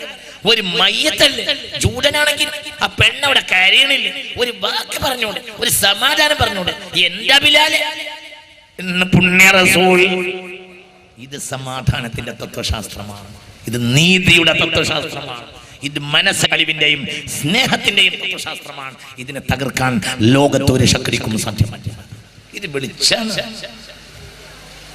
ومن كان ميتا فأحيينا وجعلنا له نورا يمشي به في الناس. അതാണ് ഇസ്ലാമിക ചരിത്രം. അതിനെ സ്വീകരിക്കാത്ത ഒരാൾ ചരിത്രത്തിൽ ഉണ്ടായില്ല. എല്ലാവരും ചിന്തിക്കുക. ഈ വെളിച്ചത്തിന്റെ മലർവാടിയിലേക്ക് ലോകം മുഴുവനും ഒഴുകി വന്നു. ഇന്ത്യൻ രാഷ്ട്രപിതാവ് ഗാന്ധിജിയുടെ പുത്രൻ ഹരിലാൽ ഈ പൊന്നാനിയിൽ വന്നാണ് മുസ്ലിമായത്. അദ്ദേഹത്തിന്റെ പേര് അബ്ദുള്ള ഗാന്ധി എന്നാണ്. ഈ പൊന്നാനിയിൽ ലെഡ്ജറിലുണ്ട്, രജിസ്ട്രേഷൻ ബുക്കിലുണ്ട്. 1936 പൊന്നാനി വന്നിട്ടുണ്ട്. മനസ്സിലായോ പറഞ്ഞത്? നിങ്ങൾക്ക് പറഞ്ഞത് മനസ്സിലായില്ലേ? ഇന്ത്യൻ രാഷ്ട്രപിതാവ് ഗാന്ധിജിയുടെ മൂത്രപുത്രൻ ഹരിലാൽ മുസ്ലിമാകാൻ വേണ്ടി വന്നു. എങ്ങോട്ട് പറ, എങ്ങോട്ട്? പൊന്നാനി മഅൂനത്തിൽ ഹരിലാൽ വന്നു. 5000-ഓളം മുസ്ലിമീങ്ങൾ മനോഹരമായ ആ ത്രിവേണി സംഗമം പോലെയുള്ള മനോഹരമായ ആ കടപ്പുറത്ത് അദ്ദേഹത്തിന് വലിയ സ്വീകരണം കൊടുത്തു. 5000-ഓളം മുസ്ലിമീങ്ങൾ. ഹരിലാൽ പിന്നെ ചരിത്രത്തിലേക്ക് മാറി. ഹരിലാൽ പിന്നീട് അബ്ദുള്ള ഗാന്ധി എന്ന പേരിൽ അറിയപ്പെട്ടു. അബ്ദുള്ള ഗാന്ധിയാണ് ഹരിലാൽ. മരിക്കും. ആരുടെ മകൻ? എന്തായിരുന്നു പറഞ്ഞ? ആരുടെ മകൻ? ഗാന്ധിജിയുടെ മകൻ ഹരിലാൽ. ഹരി എന്ന വാക്കിന് ഗാന്ധിജിക്ക് വലിയ ഇഷ്ടമായിരുന്നു. അതുകൊണ്ടാണല്ലോ അധസ്ഥിത വർഗത്തിന് ഹരിജനങ്ങൾ എന്ന് പേര് കൊടുത്തത്. ഹരി, മനസ്സിലായില്ലേ? ഹരി എന്ന വാക്ക് ഗാന്ധിജിക്ക് വലിയ ഇഷ്ടമുള്ള വാക്കാണ്. ഹരി. ആ വാക്ക് വെച്ച് ഈ മഹാനായ ഗാന്ധിജി, ഇന്ത്യൻ രാഷ്ട്രപിതാവായ ഗാന്ധിജി തന്റെ മൂത്തപുത്രന് നൽകിയ പേരാണ് കസ്തൂർബ ഗാന്ധിയുടെയും ഗാന്ധിജിയുടെയും മൂത്തപുത്രനാണ് ഹരിലാൽ. ആ ഹരിലാൽ 1936 പൊന്നാനിയിൽ വന്ന് മുസ്ലിമായി അവിടെ ദിവസങ്ങളോളം താമസിച്ച് പരിശുദ്ധ അറബി ഭാഷയും ഫാത്തിഹയും ഖുൽ ഹുവല്ലാഹു അടക്കമുള്ള സൂറത്തുകൾ പഠിച്ച് വലിയ ഇസ്ലാമിന്റെ മലർവാടിയിലേക്ക് വന്ന് അബ്ദുള്ള ഗാന്ധി എന്ന പേര് സ്വീകരിച്ചു. ഞാൻ ഈ വർഷം ഈ ചരിത്രം അറിഞ്ഞപ്പോൾ പൊന്നാനിയിൽ ഇരുത്തിയിട്ട് അവിടുത്തെ ഉദ്യോഗസ്ഥന്മാരെ കൊണ്ട് 1930 മുതലുള്ള മൊത്തം അങ്ങോട്ട് പരിശോധിപ്പിച്ചു. ഇരുന്നിട്ട് പൊടി തട്ടി കിടക്കുന്നത് മുഴുവൻ അവർ എടുത്തിട്ട് അങ്ങോട്ട് പരിശോധിച്ചപ്പോൾ കിട്ടി. പഴയ രജിസ്ട്രേഷനിലുണ്ട് 1936. അദ്ദേഹത്തിന്റെ കൈപ്പടയിൽ ഒപ്പിട്ടിട്ടുണ്ട്. ആര്? ഹരിലാൽ എന്ന അബ്ദുള്ള ഗാന്ധി ഇസ്ലാമിന്റെ മലർവാടിയിലേക്ക് വന്നിട്ടുണ്ട്. അതാണ് ഇപ്പോ ലോകം മുഴുവനും ഇസ്ലാമിന്റെ മലർവാടിയിലേക്ക് വന്നിട്ടുണ്ട്. മുഅ്മിനീങ്ങളെ ഞാൻ അവസാനിപ്പിക്കുകയാണ്. അതുകൊണ്ട് അധികാര കേന്ദ്രങ്ങളെ ബഹുമാനപ്പെട്ട വെളിച്ചത്തിന്റെ മാർഗത്തിലേക്ക് കൊണ്ടുവന്നത് ഇസ്ലാമിന്റെ സംഭാവനയാണ്. ലോകം മുഴുവനും മാറ്റമുണ്ടായി. നീതിയുടെ തത്വശാസ്ത്രങ്ങളും നീതിയുടെ രാഷ്ട്രമീമാംസാ തത്വങ്ങളും ലോകത്തെ പുസ്തകങ്ങളിലും തടിച്ച പുസ്തകങ്ങളിലും നിലകൊള്ളുകയും അത് പിന്നെ അധികാരികൾ ഉറക്കം കെടുത്തുകയും അങ്ങനെ സ്തോഭജന്യമായ ഒരു വെളിച്ചത്തിന്റെ നേർക്ക് നടക്കാൻ സകല മനുഷ്യരും ഭരണാധികാരികളും നിർബന്ധിതരാവുകയും ചെയ്തു. അതെല്ലാം മഹത്തായ ഇസ്ലാമിക വിപ്ലവത്തിന്റെ ആന്തോളനവും അതിന്റെ ഒരു പരിണിത ഫലവും അതിന്റെ ഒരു ലാഭവുമായിരുന്നു എന്ന് ചരിത്രത്തിൽ പരിശോധിച്ച ആർക്കും മനസ്സിലാക്കാൻ കഴിയുന്ന യാഥാർത്ഥ്യമാണ്. അള്ളാഹുവിന്റെ മഗ്ഫൂരിങ്ങളായ ഇബാദിൽ പരിശുദ്ധ റമളാനിൽ അള്ളാഹു അവരെ എല്ലാവരെയും ഉൾപ്പെടുത്തട്ടെ. ഈ പറഞ്ഞ എല്ലാവരെയും ലൈലത്തുൽ ഖദർ ലഭിക്കുന്ന സ്വാഹിമീങ്ങളിൽ അള്ളാഹു ചേർക്കട്ടെ. ബഹുമാനപ്പെട്ട തങ്ങൾ ദുആയിലേക്ക് ഇരിക്കാൻ പോവാണ്. ഇനി ദുആയും ബഹുമാനപ്പെട്ടവരുടെ അതോടനുബന്ധിച്ച നസീഹത്തുമാണ്. അൽഹംദുലില്ലാഹ് نحمده ونستعينه ونؤمن به ونتوكل عليه ونعوذ بالله من شرور أنفسنا ومن سيئات أعمالنا من يهده الله فلا مضل له ومن يضلله فلا هادي له ونشهد أن لا إله إلا الله وحده لا شريك له ونشهد أن محمدًا عبده ورسوله أرسله بالهدى ودين الحق ليظهره على الدين كله ولو كره المشركون. بسم الله عظيم القدرة والشان شديد البطش والبرهان حافظ الدين والقرآن بسم الله ما شاء الله كان وما لم يشأ لم يكن لا حول ولا قوة إلا بالله العلي العظيم رب اشرح لي صدري ويسر لي أمري واحلل عقدة من لساني يفقه قولي رب اشرح لي صدري ويسر لي أمري واحلل عقدة من لساني يفقه قولي رب اشرح لي صدري ويسر لي أمري واحلل عقدة من لساني يفقه قولي أعوذ بالله من الشيطان الرجيم بسم الله الرحمن الرحيم وأنيبوا إلى ربكم وأسلموا له من قبل أن يأتيكم العذاب ثم لا تنصرون പരിശുദ്ധ ഖുർആനിൽ قال الله عز وجل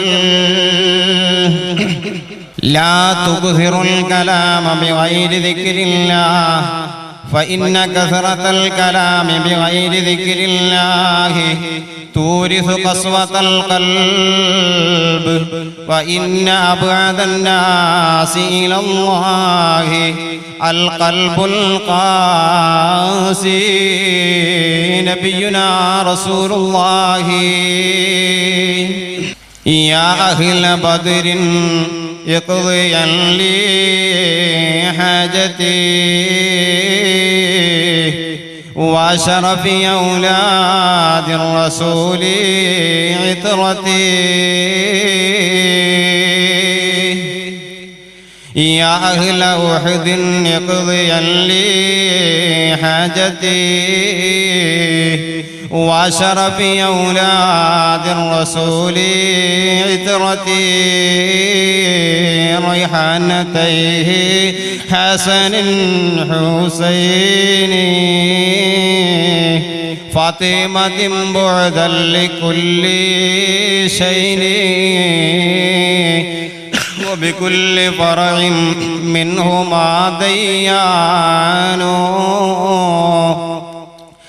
دار السلام يدخلا سبحانه وبسائر الشهداء والأصحاب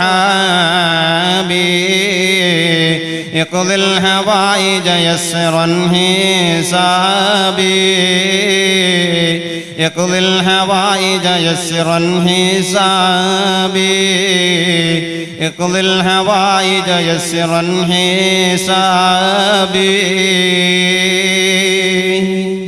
وعلم يوم سيدنا محمد വേദിയിൽ ഉപവിഷ്ടരായ ഈ മഹത്തായ സ്ഥാപനത്തിൻ്റെ അധ്യക്ഷൻ, ശ്രേഷ്ഠമായ ഖുർആൻ പ്രഭാഷണത്തിൻ്റെ നേതൃത്വവുമായ ഏറ്റവും ബഹുമാനം നിറഞ്ഞ കാസിം ഉസ്താദ് അവർകളെ അല്ലാഹു സുബ്ഹാനഹു വ തആല നമുക്ക് ഒരിക്കൽ കൂടി തന്ന് അനുഗ്രഹിച്ച ഈ മഹത്തായ സുദിനത്തിൻ്റെയും മാസത്തിൻ്റെയും ധന്യമായ ശ്രേഷ്ഠമായ ദിവസത്തിൽ ഇവിടെ ഒരുമിച്ച് കൂടിയ ഏറ്റവും ബഹുമാനം നിറഞ്ഞ പണ്ഡിതന്മാരെ, ഉപ്പമാരെ, ഉമ്മമാരെ, സഹോദര സഹോദരിമാരെ, ഈ മഹത്തായ നമ്മുടെ സദസ്സിനെ വീക്ഷിക്കുന്ന നമ്മുടെ സഹോദര സമുദായങ്ങൾക്ക് ഈ സദസ്സിന്റെ എല്ലാവിധ ആശംസകളും നേരുകയാണ്. നാം 11 മാസക്കാലം തിന്നും കുടിച്ചും ഭുജിച്ചും നടന്ന നമ്മുടെ ഹൃദയത്തിൽ അടിഞ്ഞുകൂടിയതായ ദുർമേധസ്സുകളെ അകറ്റുവാനും അള്ളാഹുവിനോട് കൈമലർത്തുവാനും അള്ളാഹുവിനോട് ദുആ ചെയ്യുവാനും ഇസ്തിഗ്ഫാർ ചെയ്യുവാനും പറ്റുന്ന അള്ളാഹു നമുക്ക് തന്ന ഒരു അനുഗ്രഹത്തിന്റെ ശ്രേഷ്ഠമായ ഒരു പത്താണ് നടുവിലെ പത്തായ ഇസ്തിഗ്ഫാറിന്റെ പത്ത്. ഇത് തൗബക്കും ഇസ്തിഗ്ഫാറിനും അള്ളാഹുവിനോട് നാം ചെയ്ത ദോഷങ്ങളെ കൈമലർത്തിക്കൊണ്ട് കേണപേക്ഷിച്ചുകൊണ്ട് ദുആ ചെയ്യുവാനും പറ്റിയ ഒരു പത്താണ്. ഇത് ബഹുമാനപ്പെട്ട ബദരീങ്ങളുടെ പത്താണ്, ബദരീങ്ങളുടെ മജ്ലിസാണ്, സദസ്സാണ്. ബദർ ശുഹദാഇന്റെ പേര് പറഞ്ഞുകൊണ്ട് ഒരു മജ്ലിസിൽ ദുആ ചെയ്താൽ അള്ളാഹു അത് ആ പ്രാർത്ഥന സ്വീകരിക്കും, അത് യാതൊരു സംശയവുമില്ല. ബഹുമാനികളെ, ദിക്ർ, തസ്ബീഹ് എന്നെല്ലാം പറയുമ്പോൾ അത് എനിക്കും നിങ്ങൾക്കും എല്ലാവർക്കും ചെയ്യാവുന്ന ഒരു സാലിഹായ വലിയ കർമ്മത്തിൽപ്പെട്ട ഒരു ഇബാദത്ത് തന്നെയാണ്. ഈ ദിക്ർ തസ്ബീഹുകളെ കൊണ്ട് മനുഷ്യ ഹൃദയത്തിനെ മാറ്റിയെടുക്കുവാനും അല്ലാഹു സുബ്ഹാനഹു വ തആലയോട് ഇത്രയും ദിനങ്ങളും ദിവസങ്ങളും ധാരാളം ദിവസങ്ങൾ അള്ളാഹുവിനെ ഓർക്കാതെ അള്ളാഹുവിനെ മറന്നുകൊണ്ട് ജീവിച്ച ആളുകൾക്കുള്ള ഹൃദയത്തിനെ മാറ്റിയെടുക്കുവാനും ഇതിനെല്ലാം അല്ലാഹു സുബ്ഹാനഹു വ തആല കഴിവുകൾ കൊടുത്ത, അതല്ലെങ്കിൽ ധാരാളം അല്ലാഹു ഇവിടെ ഇറക്കിയ രോഗങ്ങൾക്കുള്ള ശമനമായിട്ട് അല്ലാഹു സുബ്ഹാനഹു വ തആല ധാരാളം ദിക്ർ തസ്ബീഹുകളെ അല്ലാഹു നമുക്ക് നൽകിയിട്ടുണ്ട്. ഇത് ഏതാണ് എന്നും ഏത് രോഗത്തിന് ഏത് ദിക്റാണ് ഇതിന് ശിഫ എന്നും ഏതൊക്കെ ഉപയോഗിച്ചാലാണ് ഇന്ന രോഗങ്ങൾക്ക് ഇതിന് ശിഫ നൽകുക എന്നുള്ളതെല്ലാം നമുക്ക് കണ്ടുപിടിക്കാൻ സാധിക്കണം. ഇസ്തിഗ്ഫാർ, അസ്തഗ്ഫിറുല്ലാഹൽ അസീം എന്നുള്ള ദിക്റാണ് നമ്മൾ സാധാരണ എപ്പോഴും ഇസ്തിഗ്ഫാറിന്റെ പത്താണല്ലോ ഈ പത്ത് നമ്മൾ ചൊല്ലാറുള്ളത്. ഇങ്ങനെ ഒരു മനുഷ്യനെ സംബന്ധിച്ചിടത്തോളം അല്ലാഹു സുബ്ഹാനഹു വ തആല നമുക്ക് ഉച്ചരിക്കാനുള്ള നാവിന്റെ കഴിവ് തന്നു എങ്കിൽ ധാരാളം എന്തെങ്കിലും സംസാരിക്കുവാനോ അതല്ലെങ്കിൽ എന്തെങ്കിലും നമുക്ക് ഇഷ്ടപ്പെട്ട് നമുക്ക് നാവ് വഴിപ്പെടുന്നുണ്ട് എന്നുള്ള ബോധത്തിൽ എന്തെങ്കിലും ഇഷ്ടപ്പെടാത്ത കാര്യങ്ങൾ സംസാരിക്കുവാനോ ഉള്ളതല്ല നമുക്ക് അല്ലാഹു തന്ന നാവും വായും. മഹാനായ പ്രവാചകൻ പഠിപ്പിക്കുന്നു, ലാ തുക്സിറുൽ കലാമ ബിഗൈരി ദിക്രില്ലാഹ്, അല്ലാഹുവിന്റെ ദിക്റല്ലാത്ത അധികരിച്ച സംസാരം നിങ്ങളെ നാവിൽ നിന്നുണ്ടാവരുത്. മഹാനായ പ്രവാചകൻ പഠിപ്പിക്കുകയാണ്, ലാ തുക്സിറുൽ കലാമ ബിഗൈരി ദിക്രില്ലാഹ്, അല്ലാഹുവിന്റെ ദിക്റല്ലാത്ത അധികരിച്ച സംസാരം നിങ്ങൾ അധികരിപ്പിക്കരുത്. ഫഇന്ന കസറത്തൽ കലാമി ബിഗൈരി ദിക്രില്ലാഹി, നിശ്ചയം അല്ലാഹുവിന്റെ ദിക്റല്ലാത്ത നിങ്ങളിൽ നിന്നുണ്ടാകുന്ന അധികരിച്ച സംസാരം തൂരിസു ഖസ്വത്തൽ ഖൽബ്, അത് നിങ്ങളെ ഹൃദയത്തിന് കടുപ്പുണ്ടാക്കി തീർക്കും. മഹാനായ റസൂലുള്ളാഹി പറയുന്നു, വഇന്ന അബഅദൻ നാസി ഇലല്ലാഹി അൽ ഖൽബുൽ ഖാസി, നിശ്ചയം അല്ലാഹുവിനോട് ഏറ്റവും വിദൂരമായ മനുഷ്യന്മാരിൽ അൽ ഖൽബുൽ ഖാസി, കടുത്ത ഹൃദയമുള്ള മനുഷ്യനാണ്. ഒരു മനുഷ്യൻ ഒരു ദോഷം ചെയ്താൽ അവന്റെ ഹൃദയത്തിൽ ഒരു പുള്ളി വീഴും, 2 ദോഷം ചെയ്താൽ അവന്റെ ഹൃദയത്തിൽ 2 പുള്ളികൾ വീഴും, 3 ദോഷം ചെയ്താൽ അവന്റെ ഹൃദയത്തിൽ 3 പുള്ളികൾ വീഴും. ഇങ്ങനെ ധാരാളം ദോഷങ്ങൾ ചെയ്താൽ അവന്റെ ഹൃദയത്തിൽ ധാരാളം പുള്ളികൾ വീഴും. എന്നാൽ നിങ്ങളെ ഹൃദയത്തിൽ ദോഷങ്ങളെ കൊണ്ട് വീണതായ പുള്ളികളെ മാറ്റം ചെയ്യാൻ മഹാനായ റസൂലുള്ളാഹി പഠിപ്പിക്കുന്നു, ഒരു ഡോക്ടറെ കൊണ്ട് സാധ്യമല്ല, ഇഞ്ചക്ഷൻ കൊണ്ട് സാധ്യമല്ല, ഓപ്പറേഷൻ കൊണ്ട് സാധ്യമല്ല. അലാ ബിദിക്രില്ലാഹി തത്മഇന്നുൽ ഖുലൂബ്, അല്ലാഹുവിന്റെ ദിക്ർ തസ്ബീഹുകളെ കൊണ്ട് മാത്രമാണ് ദോഷങ്ങളെ കൊണ്ട് നമ്മളെ ഹൃദയത്തിൽ വീണതായിരിക്കുന്ന പുള്ളികളെ മാറ്റം ചെയ്യാൻ, നീക്കം ചെയ്യാനുള്ള കഴിവ് അല്ലാഹു നൽകിയിട്ടുള്ളത്. മഹാനായ റസൂലുള്ളാഹി പഠിപ്പിക്കുന്നു സ്വല്ലല്ലാഹു അലൈഹി വസല്ലം. ബഹുമാനികളെ, അപ്പൊ നമ്മളെ ഹൃദയത്തിൽ ധാരാളം ദോഷങ്ങൾ ചെയ്ത് ഈ ദോഷങ്ങളാൽ ഹൃദയം കടുത്തുപോയിരിക്കുകയാണ്.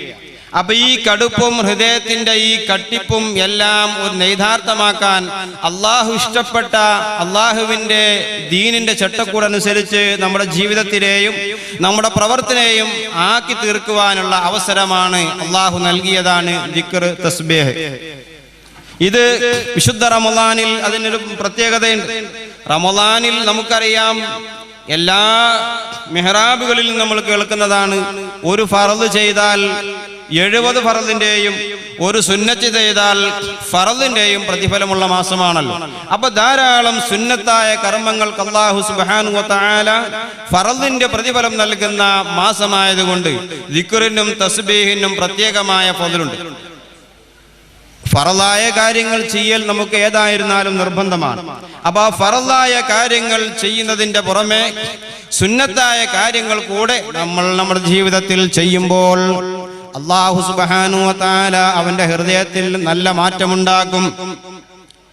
വമാ യസാലു അബ്ദി യതഖറബു ഇലയ്യ ബിന്നവാഫിലി, എന്റെ അടിമ സുന്നത്തായ കാര്യങ്ങളെ കൊണ്ട് എന്നോട് മെല്ലെ മെല്ലെ അടുത്തുകൊണ്ടിരിക്കുമ്പോൾ, ഫറലായ കാര്യങ്ങൾ ചെയ്ത് സുന്നത്തായ കാര്യങ്ങൾ മെല്ലെ മെല്ലെ ചെയ്തിട്ട്, സുന്നത്ത നിസ്കാരങ്ങളായിരുന്നാലും ദിക്ർ തസ്ബീഹായിരുന്നാലും മെല്ലെ മെല്ലെ അവൻ ചെയ്തു തുടങ്ങുമ്പോ അള്ളാഹു പഠിപ്പിക്കുന്നു, ആ മനുഷ്യനെ ഞാൻ ഇഷ്ടപ്പെടും. ഫൈദാ അഹ്ബബ്തുഹു, ഞാൻ ആ മനുഷ്യനെ ഇഷ്ടപ്പെട്ടാൽ അള്ളാഹു പറയുന്നു, കുന്തു സമ്മഉല്ലദീ യസ്മഉ ബിഹി, അവൻ കേട്ടുകൊണ്ടിരിക്കുന്നതായ ചെവി ഞാനാകും. വബസറഹുല്ലദീ യബ്സറു ബിഹി, അവൻ കണ്ടുകൊണ്ടിരിക്കുന്നതായ കണ്ണ് ഞാനാകും. വയദഹുല്ലതീ യബ്തിശു ബിഹാ, അവൻ അധ്വാനിക്കുന്നതായ കൈ ഞാനാകും. വരിജ്ലഹുല്ലതീ യംശീ ബിഹാ,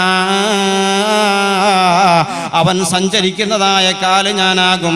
വഇൻ സഅലനീ ലഉതിയന്നഹു, അങ്ങനെ ദിക്റും തസ്ബീഹും പതിവാക്കി നീങ്ങിയതായ ഒരു മനുഷ്യന്റെ നാവ് കൊണ്ട് അള്ളാഹുവിനോട് വല്ല കാര്യവും അവൻ ചോദിച്ചാൽ, ഇപ്പോൾ ഇവിടെ മഴ പെയ്യണമെന്ന് ആ ദിക്ർ ചൊല്ലുന്ന നാവ് കൊണ്ടങ്ങ് പറഞ്ഞാൽ, അതല്ലെങ്കിൽ ആ ദിക്ർ തസ്ബീഹ് സുന്നത്തായ കർമ്മങ്ങൾ ധാരാളം ചെയ്യുന്ന ഒരു മനുഷ്യൻ എന്തെങ്കിലും ഒരു കാര്യം ഇവിടെ സംഭവിക്കണമെന്ന് അള്ളാഹുവിനോട് അങ്ങ് പറഞ്ഞാൽ, ആ നാവിന് പ്രത്യേകമായ അസറുണ്ടാകും, പ്രത്യേകമായ ഫലമുണ്ടാകും. വഇൻ സഅലനീ ലഉതിയന്നഹു, അവൻ എന്തെങ്കിലും കാര്യം ചോദിച്ചാൽ ഞാൻ അവന് നൽകും.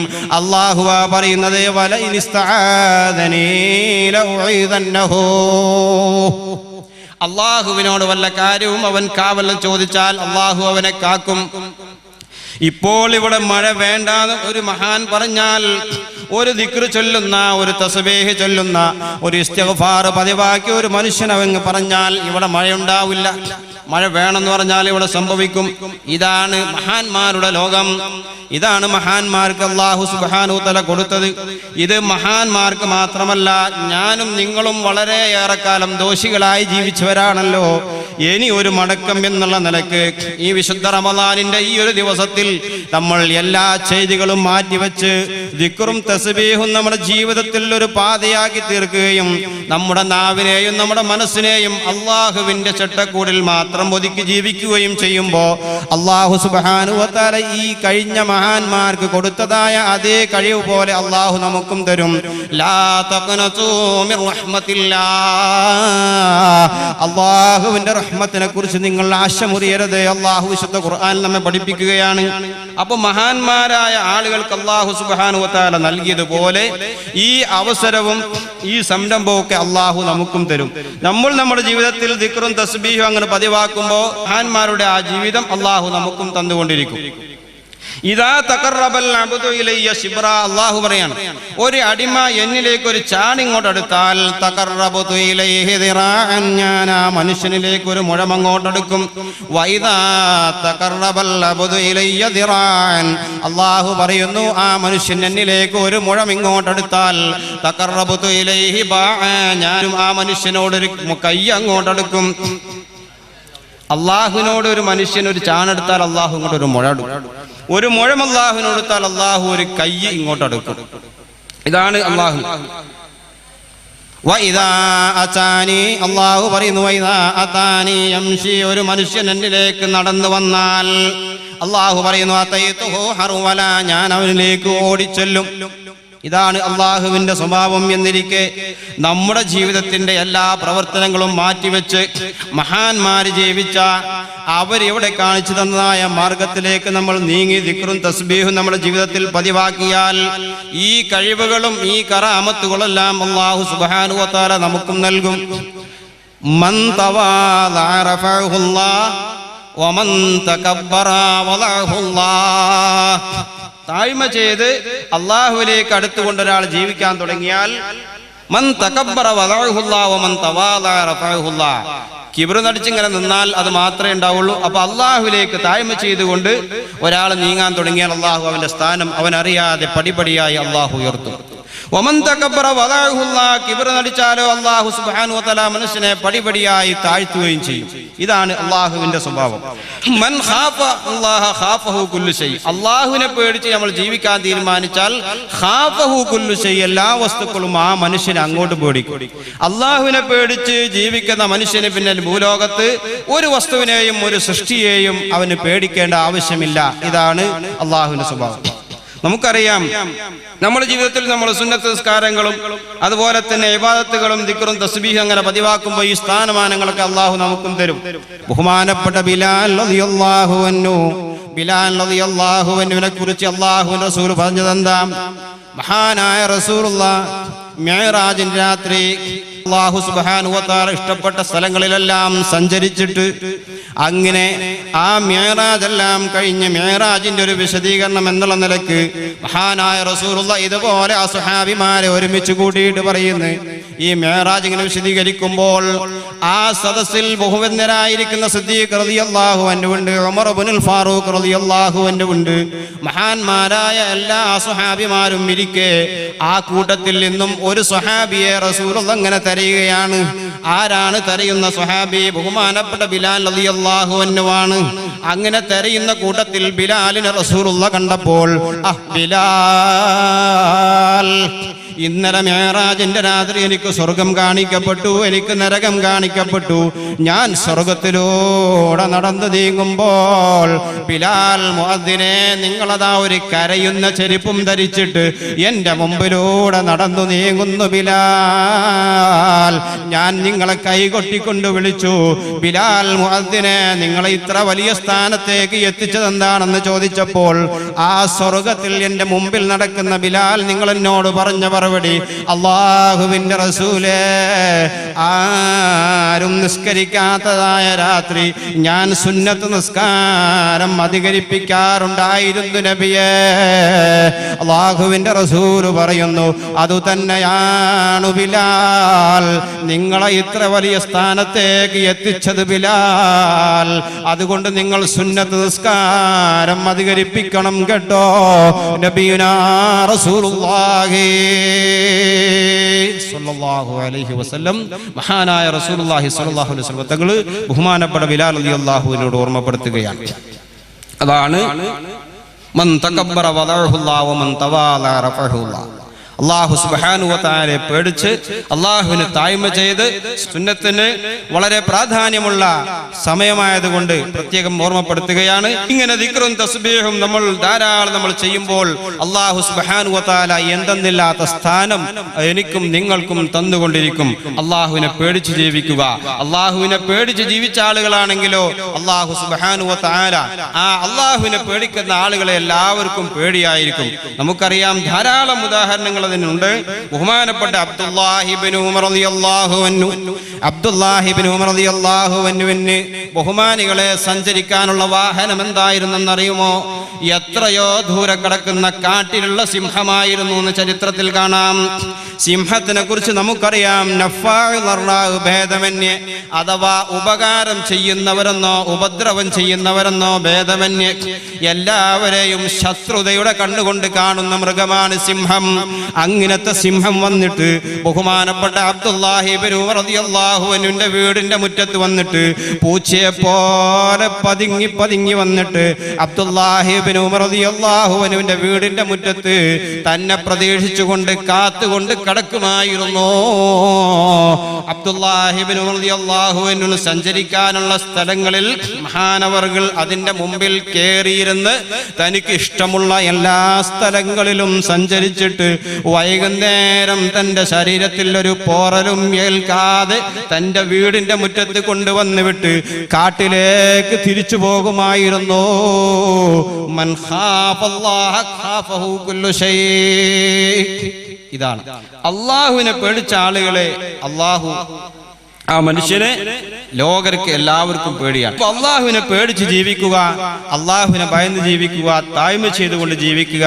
അപ്പൊ ഈ രംഗത്ത് ഈ രൂപത്തിൽ ഞാനും നിങ്ങളും അങ്ങനെയാണ് നീങ്ങാൻ തുടങ്ങുമ്പോൾ അള്ളാഹു സുബ്ഹാനഹു തആല മഹാന്മാർക്ക് കൊടുത്ത ആ കഴിവുകളെ പോലെ ആ കഴിവുകളെ എനിക്കും നിങ്ങൾക്കും കൈവരിക്കുവാനും അത് ഉണ്ടാക്കി തീർക്കുവാനും നമ്മുടെ ജീവിതത്തിൽ അത് പകർത്തുവാനും നല്ലൊരു അന്തസ്സും തേജസ്സും മഹാന്മാരെ പോലെ തന്നെ നമ്മുടെ ജീവിതത്തിൽ ഉണ്ടാക്കുവാനും നല്ലൊരു ജീവിതം നമുക്ക് ആഖിറത്തിലേക്ക് ഒരുക്കി വെക്കാനുള്ള ഒരു കഴിവും അവസരവും അല്ലാഹു സുബ്ഹാനഹു വ തആല തരും.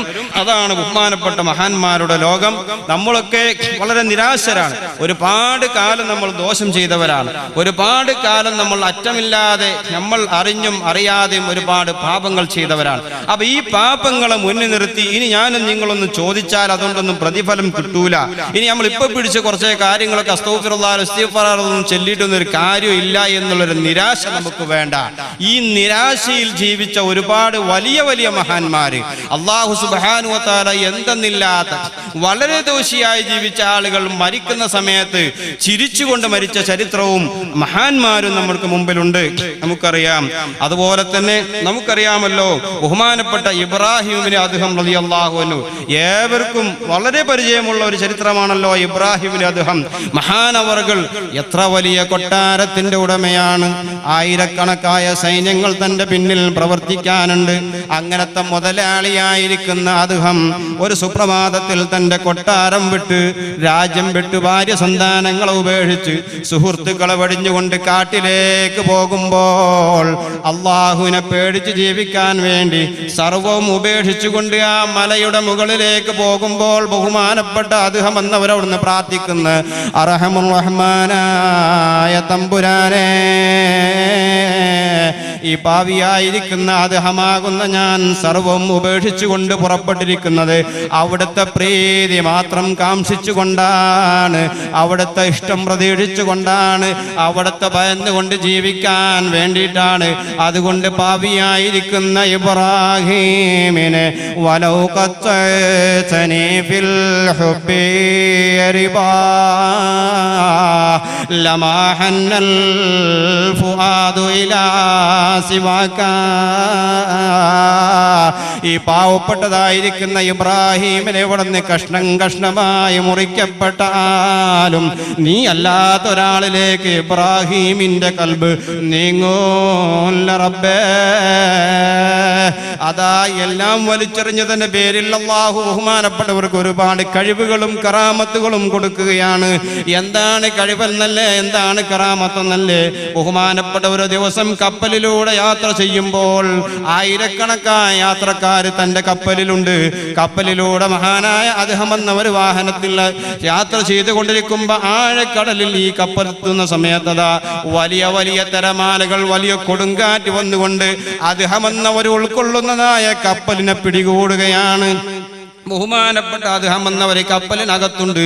വലിയ വലിയ തിരമാലകൾ വന്നിട്ട് കപ്പലിലേക്ക് ആഞ്ഞടിക്കുകയാണ്. ആയിരക്കണക്കായ യാത്രക്കാർ മുഴുവനും കരയുമ്പോൾ, ആർത്ത് അട്ടഹസിക്കുമ്പോൾ ഒരു മനുഷ്യനതാ കപ്പലിന്റെ ഒരു മൂലയിൽ ഇരുന്നിട്ട് യാതൊരു പേടിയുമില്ലാതെ ഒരു ഭയവുമില്ലാതെ തസ്ബീഹ്മാല മറിച്ചുകൊണ്ടിരിക്കുകയാണ്, ദിക്ർ ചൊല്ലിക്കൊണ്ടിരിക്കുകയാണ്. ആയിരക്കണക്കായ യാത്രക്കാർ മുഴുവനും അദ്ദേഹമിന്റെ അടുത്തേക്ക് ഓടുകയാണ്. ഇതാ നിമിഷങ്ങൾക്കകം നമ്മുടെ കപ്പൽ മറിയാൻ പോകുന്നു. ഈ സമയത്തും യാതൊരു പേടിയുമില്ലാതെ നിങ്ങൾ തസ്ബീഹ്മാല മറിച്ചുകൊണ്ടിരിക്കുകയാണോ, ദിക്ർ ചൊല്ലിക്കൊണ്ടിരിക്കുകയാണോ എന്ന് ബഹുമാനപ്പെട്ട അദ്ദേഹം എന്നിവരോട് ആയിരക്കണക്കായ യാത്രക്കാർ മുഴുവനും കരഞ്ഞുകൊണ്ട് പറയുമ്പോൾ മഹാനവറുകൾ തന്റെ കയ്യിലുള്ളതായിരിക്കുന്ന തസ്ബീഹ് മാലയും പിടിച്ചിട്ട് ആർത്തിരമ്പുന്നതായ തിരമാലയിലേക്ക് വിരൽ ചൂണ്ടിയിട്ട് പറയുന്നു, അർഹമുർ റഹ്മാനായ തമ്പുരാനെ, നീ സൃഷ്ടികളെ ശിക്ഷിക്കുന്ന രൂപം ഞങ്ങൾ അറിഞ്ഞുപോയി, ഞങ്ങൾ മനസ്സിലാക്കി പോയി. അതുകൊണ്ട് അല്ലാഹുമ്മ آثار رحمتك اللهم أرنا آثار رحمتك നിന്റെ റഹ്മത്തിന്റെ ആഥർ ഞങ്ങൾക്ക് നീ കാണിക്കണേ തമ്പുരാനെ. ഞങ്ങൾ ചൊല്ലുന്നതായ ദിക്റിന്റെ ആഥർ, ഞങ്ങളെ നാവിന്റെ ആഥർ നീ കാണിക്കണേ അല്ലാ എന്ന് ബഹുമാനപ്പെട്ട അദ്ദേഹം എന്നവരെ ആർത്തിരമ്പുന്ന തിരമാലയിലേക്ക് വിരൽ ചൂണ്ടിയിട്ട് പറഞ്ഞുവെങ്കിൽ അതാ തിരമാലകൾ ശാന്തമാവുകയാണ്, തിരമാലകൾ നിന്ന് പോവുകയാണ്. ചരിത്രം നമ്മെ പഠിപ്പിക്കുന്നു. ബഹുമാനികളെ, ഇത്ര വലിയ മഹാന്മാര് എങ്ങനെയൊക്കെ ജീവിച്ചവരായിരുന്നു ഇവർ നമുക്കറിയാം. അല്ലാഹു സുബ്ഹാനഹു വ തആല ഭയന്നും അല്ലാഹുവിനെ പേടിച്ചും അവർ ജീവിക്കാൻ തയ്യാറായപ്പോ അല്ലാഹു സുബ്ഹാനഹു വ തആല അവർക്ക് അദൃശ്യകരമായ കഴിവുകളും കറാമത്തുകളും അല്ലാഹു കൊടുത്തില്ലേ? ഇതുപോലുള്ള കഴിവും കറാമത്തും അല്ലാഹു നമുക്കും തരും. നമ്മൾ ജീവിതത്തിൽ ഇസ്തിഗ്ഫാർ നമ്മൾ പതിവാക്കി നോക്കൂ. ഒരുപാട് രോഗത്തിന്റെ ഉടമകളല്ലേ ഞാനും നിങ്ങളും. വലിയ വലിയ എത്രയോ രോഗങ്ങൾക്ക് നമ്മൾ ചൊല്ലുന്നതായ നമ്മൾ കണ്ണിൽ കാണുന്ന എഴുതിയാൽ ചെറുതായ ചെറിയ ചെറിയ ദിക്റുകളെ കൊണ്ട് അല്ലാഹു ശമനം നൽകുന്നുണ്ട്. ഉദാഹരണമായി പറയട്ടെ, ഇസ്തിഗ്ഫാർ എന്ന് പറയുന്ന അസ്തഗ്ഫിറുല്ലാഹൽ അലീം എന്ന് പറയുന്ന ഈ ചെറിയ ദിക്റില്ലേ, എന്താണ് ഇതിന്റെ അർത്ഥം? അല്ലാഹുവേ നിന്നോട് ഞാൻ പൊറുക്കലിനെ തേടുന്നു എന്നാണ് ഇതിന്റെ അർത്ഥം. ഈ ഇസ്തിഗ്ഫാർ എന്ന് പറയുന്ന ഈ ദിക്റിന് അല്ലാഹു സുബ്ഹാനഹു വ തആല വിശുദ്ധ ഖുർആനിൽ എത്രയോ വലിയ വലിയ രോഗങ്ങൾക്കുള്ള ഔഷധമായിട്ടാണ് അല്ലാഹു ഇറക്കിയിട്ടുള്ളത്. ഖുർആനിൽ കാണാം. സൂറത്ത് നൂഹിൽ നോക്കൂ. ഹസൻ ബസ്രി റളിയല്ലാഹു അൻഹു ദർസ് നടത്തിക്കൊണ്ടിരിക്കുന്ന കാലഘട്ടത്തിൽ ഒരു പാവപ്പെട്ടതായിരിക്കുന്ന മനുഷ്യൻ ഹസൻ ബസ്രിയുടെ സന്നിധിയിൽ വന്നു. എന്നിട്ട് പറഞ്ഞു, ഹസൻ ബസ്രി അവറുകളെ, ഞാനൊരു പാവപ്പെട്ട മനുഷ്യനാണ്, ഞാനൊരു കൈത്തൊഴിൽ ജോലിക്കാരനാണ്. പക്ഷേ വളരെയേറെ കാലമായി ഞാനൊരു വിവാഹം ചെയ്തിട്ട് ഇതുവരെയും എനിക്കൊരു സന്താനഭാഗ്യം ലഭിച്ചിട്ടില്ല. എനിക്കൊരു സന്താനഭാഗ്യം ലഭിക്കാൻ വേണ്ടി എന്തെങ്കിലും ഒരു ഔഷധം പറഞ്ഞു തരണം, എന്തെങ്കിലും ഒരു മരുന്ന് പറഞ്ഞു തരണം. ആ വന്ന മനുഷ്യനോട് ബഹുമാനപ്പെട്ട ഹസൻ ബസ്രി അവர்கள் നിർദ്ദേശിച്ച മരുന്ന് അക്സിരിൽ ഇസ്തിഗ്ഫാർ, ഇസ്തിഗ്ഫാർ അധികരിപ്പിച്ചോളൂ. അസ്തഗ്ഫിറുല്ലാഹൽ അലീം എന്ന് നീ ധാരാളം ചൊല്ലിക്കോളൂ, അല്ലാഹു നിനക്ക് സന്താന ഭാഗ്യം തരും. ആ മനുഷ്യൻ അന്ന് തിരിച്ചുപോയി. രണ്ടാമത്തെ ദിവസം വേറൊരു മനുഷ്യൻ വന്നു. ഹസൻ ബസ്രി അവറുകളെ, ഞാനൊരു കച്ചവടക്കാരനാണ്, എന്റെ കച്ചവടത്തിൽ ബർക്കത്തുണ്ടാവാൻ വേണ്ടി എന്തെങ്കിലും ഒരു ഔഷധം പറഞ്ഞു തരണം. ആ വന്ന മനുഷ്യനോടും പറഞ്ഞു ഹസൻ ബസ്രി കൊടുത്ത മരുന്ന് അക്സിരിൽ ഇസ്തിഗ്ഫാർ, ഇസ്തിഗ്ഫാർ അധികരിപ്പിച്ചോളൂ. മൂന്നാമത്തെ ദിവസം വേറൊരു മനുഷ്യൻ വന്നു. അദ്ദേഹം ഉന്നയിച്ച ആവശ്യം, ഞാനൊരു കൃഷിക്കാരനാണ്, എന്റെ കൃഷിയിടത്തിൽ ബർക്കത്തുണ്ടാവാൻ വേണ്ടി എന്തെങ്കിലും ഒരു ഔഷധം പറഞ്ഞു തരണം, മരുന്ന് തരണം.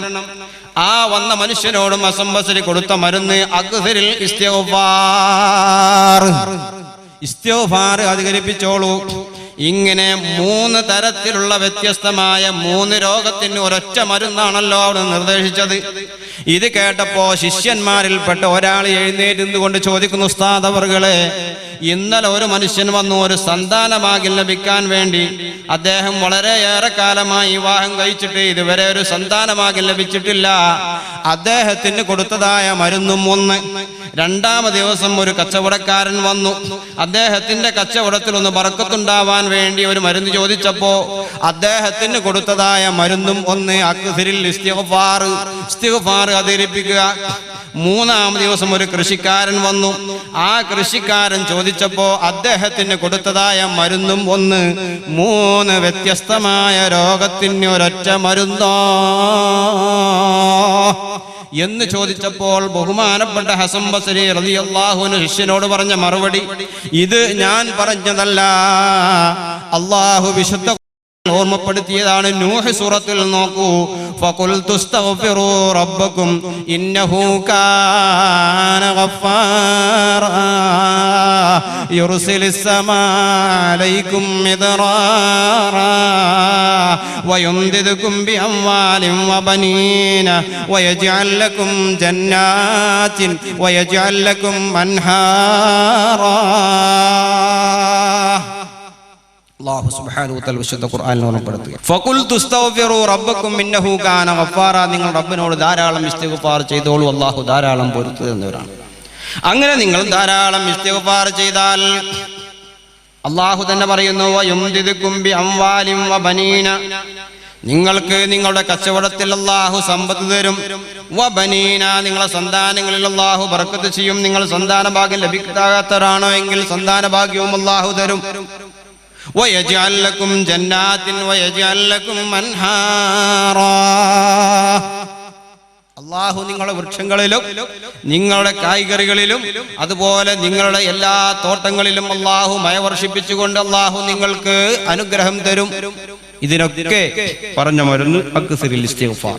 ബഹുമാനികളെ, ഇസ്തിഗ്ഫാർ, ദിക്ർ, തസ്ബീഹ് പോലത്തെ ഇതൊക്കെ വലിയ വലിയ ഒരുപാട് രോഗത്തിനുള്ള ഔഷധമായിട്ടാണ് അല്ലാഹു സുബ്ഹാനഹു വ തആല ഇറക്കിയിട്ടുള്ളത്.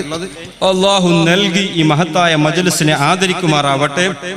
ഇത്രയും വലിയ പണ്ഡിതന്മാര് നിറഞ്ഞ ഈ സദസ്സിൽ അല്ലാഹു അവന്റെ പ്രാർത്ഥനയുടെ ഇജാബത്ത് നമുക്കും കുടുംബങ്ങൾക്കും നാളെ മുതൽ തന്നെ നമ്മുടെ കുടുംബത്തിൽ അല്ലാഹു കാണിച്ചു തരുമാറാവട്ടെ.